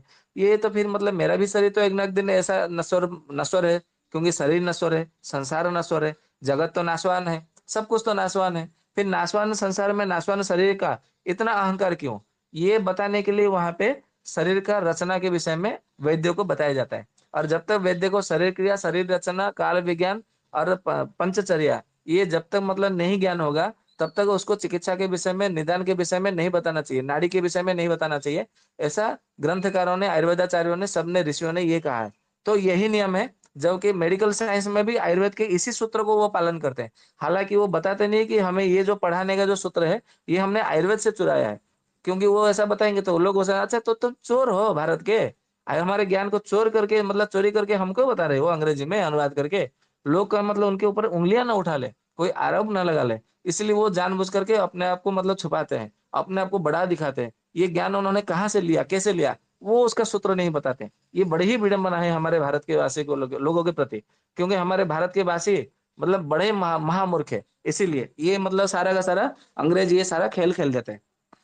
तो सुश्रुत जी ने जब ये उन्होंने सोचा कि हमें इसके प्रमाण का जो गुरुदेव जी ने बताया है, इसको परीक्षण करना है। तो परीक्षण अभी कैसे किया जाए, तो इसके लिए तो एक सब तो आवश्यकता है। तो उस समय जो क्या होता है कि यदि कोई कोई मतलब तीर्थ यात्रा करने के लिए जाता था, या तो कोई पहले क्या करते थे, नदी में स्नान करने के लिए जाते थे, या तो फिर तालाब में स्नान करने के लिए जाते थे। ऐसे टंकी घर के ऊपर छत बैठा करके टंकी में बिठा करके स्नान नहीं करते थे। और पहले तो तीर्थ यात्रा का बड़ा ही महत्व था। तो पहले उस समय यदि कोई जाता था तीर्थ यात्रा के समय में, या तो कोई मतलब सब ऐसे ऐसे ही मतलब जैसे लावारिस होता है, अज्ञात सब होता है। तो सुश्रुत जी ने देखा, किसी शिष्य को बुलाया कि वो जो सब दिख रहा है वो सबको पकड़ करके लाओ। फिर वो सबको पकड़ करके लेके आए। फिर उन्होंने एक वहां पे ऐसा किया कि एक कृत्रिम बांध जैसा बनाया नदी में। मतलब वहां पे लकड़ी पकड़ी वो सब डाल करके एक तरह से थोड़ा कृत्रिम सेतु जैसा वहां पे बनाया। और आपने ये कैसे बनाया यदि आपको समझना है, आपने कभी ज्वाला देवी के मंदिर में गए होंगे। मतलब जहाँ पे ज्वालामुखी जो माता का मंदिर है, जो कि 51 शक्तिपीठों में वो गिनती आती है उनकी। मतलब एक तरह से ऊपर से वो झरना नदी बह रही है पानी, और उसके नीचे जो है मतलब उसके मतलब पानी के नीचे जो है वो दिया जल रही है, ज्योति ज्योति जल रही है, अपने आप में अग्नि प्रज्वलित हो रही है। वहां पे ना तेल है, ना कोई घी है, ना कोई दीपक है, ना वहां पे कोई ऐसा रुई है, वहां पे कुछ नहीं है। ऊपर से पानी गिर रहा है, मतलब झरना मतलब अविरत मतलब भाव से, अनवरत भाव से वो निरंतर बह रही है। ऐसा कोई बरसात नहीं, बरसात का मौसम नहीं, सर्दी का मौसम नहीं, गर्मी का मौसम नहीं, कोई महीना नहीं, कोई दिन नहीं, कोई रात नहीं, कोई समय नहीं। ऐसा मतलब वो गिरते रहती है, बहुत झरता बहती रहती है वहां पे पानी के छींटे भी पड़ते हैं, फिर भी वो बुझती नहीं है। और ये कब से है? सतयुग से वो चल रही है, ऐसा मतलब कहा गया है। सृष्टि के आरंभ से जो आनंद का ऐसा वो उसको शक्ति, शिव शक्ति के उपासक वो उनको, उसमें बड़ी एक अलग से कथा है, अलग आख्यान है। वो विषय थोड़ा लंबा हो जाएगा, अलग हो जाएगा, तो उसमें नहीं जा रहे। यदि आपको समझना है तो गूगल में भी, आप यूट्यूब में भी देख लीजिए कि जो ज्वाला देवी का जो मतलब मंदिर है, ज्वालामुखी का मंदिर, वहां पर ज्योति कैसे जलती है, तो आपको समझ में आ जाएगा। तो भगवान जो महर्षि सुश्रुत जी ने वैसा ही एक जो है काठ में, मतलब काष्ठ का एक कृत्रिम सेतु जैसा बनाया नदी में। और उसके नीचे जो है इस सब को वहां पे बांध करके लकड़ी के साथ में वहां पे छोड़ दिया। कितने दिन तक? दो मतलब एक पक्ष 2 सप्ताह तक छोड़ दिया, यानी कि 15 दिन तक उसको छोड़ दिया। क्योंकि उन्हें परीक्षण करना था, ये वास्तव में मतलब इसमें क्या है कैसा है ये जानना था। तो उन्होंने जैसे ही मतलब 15 दिन के लिए छोड़ दिया वहां पे, 15 दिन के बाद में जैसे ही निकाला, उसके पूरे जो शव है, मतलब उसके नाक में, आंख में, कान में, मुंह में, जो है चारों ओर से जो है उसमें एक तरह से मतलब पूरा फूल गया था, पूरा शोथ आ गया था, सूजन आ गई थी, पूरा फूल गया था बड़ी में, पूरे शरीर में। उसको फिर निकाला, और एक एक मतलब जगह उनके एक एक शरीर को जो है अलग अलग मतलब जो है उन्होंने ध्यान से काटा। इस प्रकार से मतलब पुरुष के शरीर को भी उन्होंने परीक्षण किया 15 दिन रख करके, स्त्री के शरीर को भी मतलब परीक्षण किया उन्होंने 15 दिन रख करके, कि पुरुष के शरीर में मतलब कौन से अंग में, प्रत्यंग में कैसा है क्या है, उन्होंने परीक्षण किया। स्त्री के शरीर को भी मतलब ऐसे ही परीक्षण किया। और उन्होंने जो जो परीक्षण किया, जो जो उन्होंने देखा है, वही वही ज्यों का त्यों यथा तथा जो है उन्होंने अपने ग्रंथ में लिख दिया। इसीलिए सभी मतलब आयुर्वेद मतलब आचार्य कहते हैं कि शारीर सुश्रुतम श्रेष्ठम। यदि आपको अपने शरीर के क्रिया, शरीर के रचना को यदि समझना है, तो आपको सुश्रुत संहिता पढ़ना चाहिए। क्यों पढ़ना चाहिए? क्योंकि उन्होंने परीक्षण करके, पूरा एक्सपेरिमेंट करके उन्होंने लिखा है। इसीलिए सुश्रुतम शरीर श्रेष्ठ ऐसा कहा गया है। और चरकस्तु चिकित्सा है, ये श्लोक ऐसा है, सूत्र ऐसा है कि निदान माधव श्रेष्ठ, सूत्र स्थान है तुबाक भट्ट, शारीर सुश्रुतम श्रेष्ठम, चरकस्तु चिकित्सित है। ये श्लोक आप लोगों ने कहीं ना कहीं सुना भी होगा, पढ़ा भी होगा। और बड़ी ही मतलब रोचक मतलब तथ्य है। तो इस प्रकार से जो है उन्होंने जब उनके शरीर को मतलब एक एक अंग प्रत्यंग को काटा, तो त्वचा उनको 7 7 भागों में उन्हें दिखी। तो यहाँ पे जो मतलब बताया गया है कि पहला अवभाषिणी है, अवभाषिणी यानी कि ऊपर दिखाई देती है इसलिए उसका नाम अवभाषिणी है। वहां पे कोई रंग का नाम क्यों नहीं लिया गया?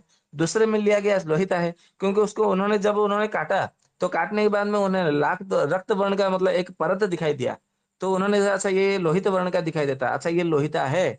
फिर उन्होंने जब आगे काटा तो उन्हें सफेद रंग का दिखा, श्वेत वर्ण का, तो उन्होंने वहां पे सुश्रुत जी ने लिखा ये श्वेत वर्ण का है, अतः ये श्वेता मतलब श्वेता त्वचा है। फिर उसके बाद में उन्हें ताम्र वर्ण का दिखा, गेहूं के रंग का, गोधूम रंग का, इसलिए उन्होंने उसे ताम्र ताम्रा मतलब नाम दिया गया। फिर उन्होंने देखा ये चारों मतलब त्वचा को वेदिनी नाम की त्वचा ने मतलब पकड़ के रखा है, मतलब वो जो नीचे वाले जो दो त्वचा है उससे थोड़ा मतलब सटी हुई नहीं है, लगी हुई नहीं है, मतलब उसमें उसके साथ में जड़ा हुआ सटा हुआ नहीं है, थोड़ा अलग है, परंतु ये चारों को उन्होंने धारण करके रखा है। अच्छा ये चारों को धारण करके रखा है, ये मतलब पूरे शरीर को उन्होंने काट डाला, मतलब ऐसे कई सारे सब को मतलब उन्होंने परीक्षण किया होगा, तो जितने भी सब उन्होंने परीक्षण किया तो सबके शरीर में यही मतलब दिखा, अच्छा ये चारों को मतलब ये धारण करती है, तो उन्होंने इसका नाम वेदिनी रखा। वेदिनी यानी कि उसको धारण करना, अवधारण करना। फिर जो छठी वाला जो है उनका नाम रोहिणी रखा। रोहिणी का अर्थ ये है कि जैसे आपने सांप देखा होगा, सांप का जैसे मतलब कैंचुल छोड़ता है ना, उसका जो चमड़ा है कहीं कहीं मतलब वो जैसे भोजन करके है, भोजन करके कोई भी सांप हो, भोजन करके जब उसका पेट भर जाता है तो उसे सांस लेने में भी तकलीफ हो जाती है, कष्ट हो जाती है, तो भोजन करके एक ही जगह पे वो पड़ा रहता है जब तक वो पच ना जाए। पचने के बाद में अपने आप को थोड़ा कुंडली मार के मतलब थोड़ा बैठा रहता है, फिर वो निकलता है, और जैसे वो आगे चलने लगता है, बराबर, और आगे चलने उसका भोजन जितने सारे जो उसके अन्य अन्य धातु है, मेद धातु, मांस धातु और मज्जा धातु, वो सब मतलब उसमें पच जाता है। परंतु उसके जो हड्डियां होती है, जैसे उसने मतलब कोई मेंढक को खाया, कोई चूहे को खाया, तो उसमें तो मेंढक मतलब उसमें हड्डियां तो होती है ना, तो वो हड्डियां क्या होता है सांप के शरीर में से वो निकल करके बाहर हो जाता है, किसी पेड़ को वो पकड़ करके कुंडली मार करके बड़ा जोर जब लगाता है तो उसके शरीर में से वो हड्डियां मतलब फूट करके वो बाहर निकल जाता है, तो उसे कोई कष्ट नहीं होता, प्रकृति ने उसके शरीर को ऐसा ही बनाया है। फिर जब आगे निकल करके वो चलने लगता है, रेंगने लगता है, तो कहीं पे भी कोई कांटा या तो कोई छोटा मतलब पौधा लग जाता है, या तो कोई मतलब पथरीला मतलब कोई पत्थर से जब उसमें स्पर्श हो जाता है, तो उसका कैंचुल जो उसका पूरा चमड़ा वहां पर निकल करके आ जाता है। इसीलिए आ जाता है क्योंकि उसके शरीर में से वो हड्डी बाहर निकला होता है, यही उसका रहस्य है। तो जैसे मतलब उसका शरीर का सांप का कैंचुल जैसे मतलब छोड़ता है, मतलब अलग हो जाता है, फिर भी उसे कष्ट नहीं होता है। तो ये जो रोहिणी नाम का जो छठा जो ये त्वचा है, उसको काटने पर भी मतलब उसको यदि विकृत भी हो जाता है तो भी जो है शरीर के अंदर इतना मतलब कष्ट नहीं होता पहले, या तो फिर बहुत ज्यादा कष्ट होता है, क्योंकि उसका जब शरीर में से मतलब ये हड्डियां जब निकलती है ना सांप के शरीर में से, तो उससे बड़ा कष्ट होता है, परंतु जब उसका कैंचुल निकल जाता है, कैंचुल छोड़ता है, तो उससे बड़ा ही मतलब हल्कापन अनुभव होता है। तो ये छठा नाम का तो इसी को शब्दकोश में रोहिणी नाम उसका व्याख्या है, सब मतलब संक्षेप में, इसीलिए सुश्रुत जी ने इनका नाम रोहिणी रखा है। फिर उसके बाद में आता है सप्तमी मांसधरा कला, क्योंकि मांस धातु ने इसको धारण किया हुआ है, इसीलिए उसका नाम जो है मांसधरा उन्होंने नाम दे दिया, यही उसका रहस्य है। तो ये था कुछ रोचक तत्व। अभी तो 8:59 होने पे आया है, तो अभी मैं अपने व्याख्यान को यहीं पे विराम देता हूँ, क्योंकि उड़िया सत्र में हमने वहाँ पे 9 बजे का समय दिया हुआ है पहले से। तो अभी आपका मन में किसी के मन में कोई शंका हो, कोई संदेह हो, कोई प्रश्न हो तो उपस्थापना कर सकते हैं। बाकी इसके जो आगे है मतलब सात धर कला के विषय में और उसके और भी मतलब विषय के विषय में, सप्तकाय के विषय में हम कल चर्चा करेंगे। ठीक है, तो किसी को कुछ पूछना है तो पूछ सकते हैं। राम राम। वैद्य जी नमस्ते। आपने बीच में कहा था कि जो ब्राजक पित्त है वो शरीर की अग्नि है, तो जी, जठर अग्नि को फिर कुछ अलग समझेंगे? क्योंकि जठराग्नि आपका जो है जैसे आपका मतलब अग्नि संयोग करने के लिए आपको ईंधन की आवश्यकता होती है, जैसे लकड़ी की आवश्यकता होती है और माचिस की आवश्यकता होती है, तो जठराग्नि वैसा ही है। परंतु वहां पे जो लकड़ी से जो अग्नि जलता है वो भ्राजव पित्त है। मतलब यूं समझे, अच्छा, फिर भ्राजव पित्त जो है रसोई घर का चूल्हा है, आप उसमें ये समझ सकते हैं। यदि भ्राजव पित्त किसी का विकृत हो गया तो उसको अग्निमांद्य, अजीर्ण, अलसक वो रोग होना स्वाभाविक है, वो होगा ही होगा। अर्थात आप ये कह रहे हैं कि जठर अग्नि ईंधन है और ब्राजक पित्त वो अग्नि है। अग्नि है जी। तो फिर चूल्हा और अग्नि दोनों एक ही हो गया ब्राजक पित्त? हाँ, चूल्हा मतलब धारण भी करती है और अग्नि को भी धारण करती है। मान लीजिए आपने मतलब कि एक जगह पे लकड़ी को लगा दिया, तो आप उसमें हाँ। थोड़ी मतलब भोजन अन्न को पका पाओगे। उसके लिए चूल्हे हम्म, किसी ना किसी तो माध्यम साधन की तो आवश्यकता होती है ना। तो भ्राजक हम्म, पित्त दोनों का काम कर देती है, चूल्हे का भी काम करती है, अग्नि का भी काम करती है। अच्छा अच्छा अच्छा, जी जी। और वे जी जो भस्मक रोग जो होता है, क्या वो तो इससे ही सिद्ध हो रहा है कि क्या ये भ्राजक पित्त के विकृत होने से ही होता है? जी, वहाँ पे अच्छा भ्राजक पित्त के साथ में पाचक पित्त का भी मतलब बड़ी भूमिका होती है। अच्छा, उसमें तो वो भी है, लेकिन भ्राजक पित्त का भी इसमें भूमिका है। थोड़ी मात्रा में। ठीक है। और जो केतु राहु के बारे में आपने बोला वैद्य जी, तो क्या इसका आयुर्वेद से इसको कैसे जोड़े? जो आपने कहा कि केतु राहु विकृत नहीं होता जो रसोई घर में भोजन करता है, आयुर्वेद से कैसे जोड़े? बातचीत कब के आधार पे कुछ जोड़ा जा सकता है? बात पित्त कफ के आधार पर जोड़ा जा सकता है, उसका फिर उसके सूत्र को समझना होगा। अभी हमें याद नहीं आ रहा है, हम्म, याद आएगा जी तो जी। बता देंगे, परंतु इसका ग्रंथ का नाम है निघंटु रत्नाकर, उसमें बताया गया है। अच्छा, ठीक है वैद्य। निघंटु रत्नाकर में बताया गया है, और एक जगह राज निघंटु में भी बताया गया है, राज निघंटु। और संभवतः के देव निघंटु में थोड़ी मात्रा में बताया गया है, हल्का सा, मतलब इस श्लोक के 4 चरण होते हैं तो एक चरण में बताया गया है, पूरी तरह से नहीं बताया गया है।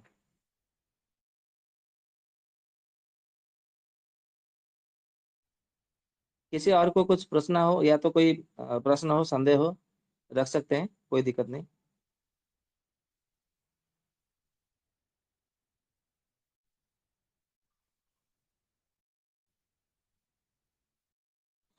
किसी और का कोई प्रश्न नहीं है तो सत्र को यहीं पे विराम देते हैं फिर। जी, किन्हीं श्रोतागण का प्रश्न है तो कृपया पूछ, क्योंकि 9 बजे के बाद प्रश्न नहीं किया जाएगा, 9 बजे तक सत्र को समापन कर दिया जाएगा।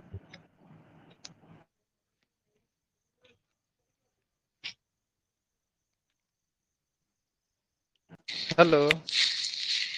हाँ जी, राम राम। हाँ।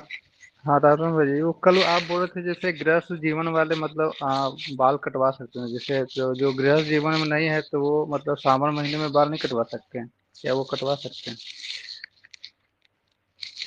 ये नहीं कहा कि गृहस्थ जीवन में है तो बाल कटाए, गृहस्थ जीवन में नहीं है तो नहीं कटाए। गृहस्थ जीवन का अर्थ ये नहीं कि आपका विवाह नहीं हुआ तो आप गृहस्थ में नहीं है।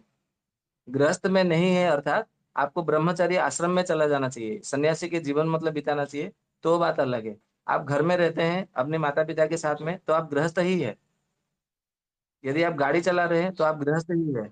यदि आप मतलब भोजन कर रहे हैं तो आप गृहस्थ ही है। मतलब ऐसा नहीं है, भोजन तो वो भी करते हैं, परंतु जो जहाँ जो भी मिले भोजन कर देते हैं। यदि आप चाय कॉफी पी रहे हैं, यदि आप कहीं पे भी दावत में जाते हैं दोस्तों के साथ में, मतलब कहीं पे भी भोजन कर लेते हैं, किसी का भी दिया हुआ पानी पी लेते हैं, वो सब मतलब यदि कुछ नियमों का पालन नहीं करते, संध्या वंदन नहीं करते हैं, कुछ भी नहीं करते हैं, कोई नियम का पालन नहीं करते हैं, तो आप गृहस्थ ही है। सन्यासियों का उनका आश्रम का बात अलग है, और वानप्रस्थों का आश्रम का उसकी बात अलग है, ब्रह्मचारी जो आश्रम होता है उसकी बात अलग है, गृहस्थ आश्रम जो है वो अलग है। ऐसा मत सोचिए कि मैंने विवाह नहीं किया तो मैं गृहस्थ नहीं हूँ, ऐसा नहीं है। जी जी भाई जी, धन्यवाद बहुत बहुत। जी। राम राम वेद जी। हाँ जी, राम राम। मेरा इस पाठ्यक्रम से थोड़ा सा आज के और कल के सत्र से कुछ अलग क्वेश्चन है, क्या आपकी अनुमति हो तो मैं पूछ सकती हूँ? क्या जी, आपकी आवाज कटी कटी से आ रही है। मैंने कहा ये पाठ्यक्रम है कल का और आज का। जी, जी। आवाज आ रही है मेरी? हाँ, अभी आ रही है, बोलिए। कल का और आज का जो पाठ्यक्रम है इससे मेरा क्वेश्चन कुल कुछ भिन्न है, अगर आपकी अनुमति हो तो मैं पूछ सकती हूँ? हाँ, पूछिए, कोई दिक्कत नहीं। हमने ऐसा कोई नियम हम्म, नहीं बनाया कि जो हमने मतलब व्याख्या किया या तो चर्चा हुई तो उसी के संबंध में, मतलब संबंध में बोलना चाहिए, ऐसा नहीं है। आप कोई भी प्रश्न पूछ सकते हैं, सबको स्वतंत्र है। मेरे बेटे को 5-6 दिन से उल्टी दस्त बुखार हुए थे। अब उसको ठीक है। उल्टी उल्टी तो बंद हो गई, पर दस्त वो जी। 3-4 बार जा रहा है। आयु और वो कितनी है? खाने में कुछ चीज उसके द्वारा कोई पुरानी चीज खा ली गई है। ये सूजी हम्म। का वो कुछ बना के खिलाया था उसको, उपमा, तो उसमें थोड़ी सी मिस्टेक हो गई थी। अब उसके जी। बाद में उसके भोजन में अब क्या दिया जाए और उसको क्या खिलाया जाए? अब ये हाल फिलहाल उसको कोई औषधि नहीं दी जा रही है, कुछ नहीं दिया जा रहा है, पर ऐसा जी। क्या खिलाया जाए उसको ताकि वो वापस रिपेयर हो जाए, वो बिल्कुल स्वस्थ हो जाए, क्योंकि उसकी तबीयत में काफी गिरावट आ गई है 6-7 दिन में। उसकी आयु कितनी है? अगस्त में 2 साल का हो जाएगा कंप्लीट। अच्छा, 2 साल का हो जाएगा। अभी जी। 2 साल कंप्लीट होने में कितना दिन बाकी है? अगस्त, पूरा अगस्त है या जुलाई और अगस्त। ठीक है। मतलब आप माँ का दूध पीता है वो? जी। अच्छा, वो और दूध पी भोजन करके भी? उल्टी ज्यादा करता है, भोजन करता है। ठीक है। एक आपको एक उपाय बता देता हूँ। जी। ठीक है। जायफल, आपको मालूम है जायफल जी। और सौंठ? जी। हाँ, जायफल और सौंठ लेके आ जाइए। जी। लगभग एक एक ग्राम की मात्रा में। 1 ग्राम सौंठ जी। का चूर्ण और 1 ग्राम जायफल का चूर्ण। उसको ऐसा करिए, जी। 2 कप पानी में उबालिए। जब 1 कप बचे तो 1 कप को ठंडा होने दीजिए, और ठंडा होने के बाद में आधा कप अभी पिला दीजिए, और आधा कप जो जी। है आधा घंटा या तो 40 मिनट या तो 1 घंटे के बाद में आधा कप फिर से दोबारा पिला दीजिए। ठीक है। जी। ये 2 बार पीने के लिए दीजिएगा तो ठीक हो जाएगा। यदि 2 बार में ठीक जी। नहीं होगा तो फिर और दोबारा दीजिएगा तो ठीक हो जाएगा। जी। जी। और एक निवेदन और था, आपको कौन से समय पे मैं फोन कर सकती हूँ, जिस समय पे आप सहजता से मेरे मेरे को कुछ बातें पूछनी थी जिनका जवाब दे सके बस। देखिए, ऐसा तो कोई हमने समय निश्चित नहीं किया किसी के लिए कि हम इतने नहीं समय से इतने नहीं समय तक फ्री नहीं रहते नहीं हैं। बेद जी, मेरा कहने का मतलब ये है कि जैसे आपकी दिनचर्या रहती हो उससे थोड़ा सा समय मिलता हो, ये है। ऐसा तो मैं ये नहीं कह रही कि समय आपको फिक्स रहता है कि ऐसा कुछ हो। ठीक है, कल आप दोपहर में फोन करिए। ठीक है। जी। जी। राम राम। जी, राम राम। राम राम, वंदे मातरम गुरु जी। जी, राम राम। जी, इस समय खजूर में जो दूध में खजूर डाल के जो खून बनने के लिए बताए थे, क्या वो ले सकते हैं? नहीं, अभी उसका समय समाप्त हो गया, क्योंकि अभी अच्छा। ग्रीष्म और वर्षा ऋतु का संधि समय है। ठीक है, जी। तो अभी उसको नहीं लेना है। अभी यदि ले रहे हैं तो बंद कर दीजिए। अच्छा, मतलब इस समय दूध का उपयोग शॉट डाल के कर सकते हैं क्या? अभी दूध की मात्रा यदि आप 1 गिलास ले रहे हैं जी। तो धीरे धीरे आपको 1 गिलास से पौना गिलास तो आना है। पौना गिलास से आधा जी। गिलास को लाना है। आधा गिलास से फिर मतलब 2 कप में लाना है। 2 कप में से फिर 1.5 कप, 1.5 कप से 1 कप, 1 कप से आधा कप। इस प्रकार से करते करते आपको दूध बंद करनी है। जो लोग दूध पी रहे हैं, अचानक से दूध नहीं जी। बंद करनी है। अचानक से दूध बंद करेंगे तो फिर आपका वायु बढ़ जाएगा। ये भी मतलब दिक्कत हो जाएगी। तो आपको धीरे धीरे कम करते हुए आपको बंद करना है। ठीक है। जैसे कि गर्भवती महिला का खून की पूर्ति के लिए जैसे सोच रहे थे। गर्भवती महिला कोई है तो आप उनमें ऐसा जी। कर सकते हैं कि बकरी का दूध ला सकते हैं। बकरी का दूध कम से कम 1 कप की मात्रा में आपको प्रतिदिन उन्हें पिला सकती है। उससे अधिक मात्रा में नहीं पिला सकते। जी, और इसके अलावा कुछ? बकरी का दूध है, गधी का दूध है, परंतु गधी का दूध तो बहुत महंगा हो जाएगा। उसका 1 लीटर जो है ना, हमारे यहाँ तो 2 लाख रुपया होती है गधी का दूध। इसलिए वो तो जी, नहीं पिला सकते। थोड़ी थोड़ी मात्रा में आप एक पिला सकते हैं, जैसे 20 ml, 10 ml। वो मिले तो आप पिला सकते हैं। परंतु उससे ये होगा, जो बच्चा जन्म लेगा, संतान जो होगी, वो भी गधा जैसा हो जाएगा। तो परिश्रम तो होगा, परंतु उसका मन विचार जो है ना, वो जड़ जैसा हो जाएगा। तो उसको अधिक मात्रा में नहीं पिलाना चाहिए। हाँ, ऐसा है कि जी। महीने में एक बार तो कम से कम पिलाना चाहिए गधे का दूध। उसमें कहा गया है, क्योंकि गधे का दूध 1 महीने में एक बार कम से कम एक ही दिन पिलाएंगे तो जो बच्चा जो जन्म होगा वो खूब परिश्रमी होगा। तो उसको परिश्रमी करने के लिए, आजकल के बच्चे परिश्रम करने को मतलब ऐसा हो जाता है, परिश्रम नहीं नहीं नहीं नहीं, मुझे काम नहीं करना है, मैं तो केवल कलम हिलाते हिलाते पैसा कमाऊंगा। मतलब छत पे एसी रूम में रह करके मैं केवल ऑर्डर दूंगा और मेरा महीने में मुझे वेतन मिल जाएगा। मैं पैसे से पैसा कमाऊंगा, परिश्रम मुझे नहीं करना है। खाने के लिए अच्छी अच्छी चीजें लेकिन चाहिए, लेकिन मैं कृषि नहीं करूंगा। ये जो आज की जो मतलब बात है, क्योंकि उन्हें गधी का दूध नहीं दिया जा रहा है गर्भवती महिला को। गधी का दूध एक एक महीने में एक ही दिन भी मतलब देंगे तो 9 महीने में 9 बार, या तो 10 महीने में 9 बार, 8 बार भी देंगे तो भी उसमें बहुत अच्छा फायदा करेगा। तो उसमें आप ऐसा कर सकते हैं, बकरी का दूध उसको दे सकते हैं। तो भी बहुत अच्छा उसमें फायदा कर सकता है। परंतु गाय का दूध, घरेलू भैंस का दूध वो नहीं देना चाहिए, जी, बकरी का दूध क्योंकि अभी क्योंकि उसमें ऐसा होगा, जो बच्चा जन्म लेगा ना, तो उसके शरीर हम्म, में पहले से ही आम संचित हो जाएगी, तो बाद में बहुत जी। दिक्कत कर जाएगा। इसके लिए उसको दूध मत दीजिएगा। बकरी का दूध कितना कितना दिन में दे सकते हैं? प्रतिदिन दे सकते हैं, परंतु मात्रा को कम करके देना है। अच्छा अच्छा यहाँ पे गाय का दूध रात को देते थे, परंतु बकरी का दूध दिन में देना है, अच्छा सुबह में। उसको जी रात में बिल्कुल नहीं देना चाहिए। बकरी का दूध यदि रात को दिए, बकरी का दूध दिन में देने से हृदय, फुसफुस, सारे धमनी तंत्र को बल देता है, बराबर। वही बकरी का दूध रात को देने से हृदय को और फुसफुस को, धमनी तंत्र को दुर्बल कर देता है। इसलिए बकरी का दूध कभी भी रात में नहीं देना चाहिए। जी। और ये तो अनार दे सकते हैं ना? क्या दे सकते हैं? अनार हाँ, अनार तो दे सकते हैं, उसमें कोई दिक्कत नहीं है। जी ऐसा कहा जाता है ना कि एक अनार 100 बीमार, 100 बीमारी के ऊपर अनार दे सकते हैं, तो अनार क्यों बंद करना है? ठीक ठीक ठीक है जी। वैसे वंदे मातरम। हाँ जी, जी। समय आप समाप्त कौन हो कौन गया, बोल रहे हैं? तो बहन जी क्या प्रश्न ले पाएंगे? ठीक है, एक प्रश्न ले लेते हैं, फिर उसके बाद में सत्र को समापन कर देंगे। जी जी कौन जी वैद जी बोल रहे थे भैया, वैसे जी बोलिए। वंदे मातरम। हाँ जी, वैसे वंदे जी मातरम, बच्चों राम को राम। बकरी का दूध जो देना है तो का पानी मिला के देना होगा या ऐसे ही दे सकते हैं? बकरी के दूध को बच्चे को, जी हाँ। बच्चे 3 साल का नहीं, बच्चा बच्चे है की अगर आयु देना है। कितनी है? 3 तीन साल साल है। का बच्चा?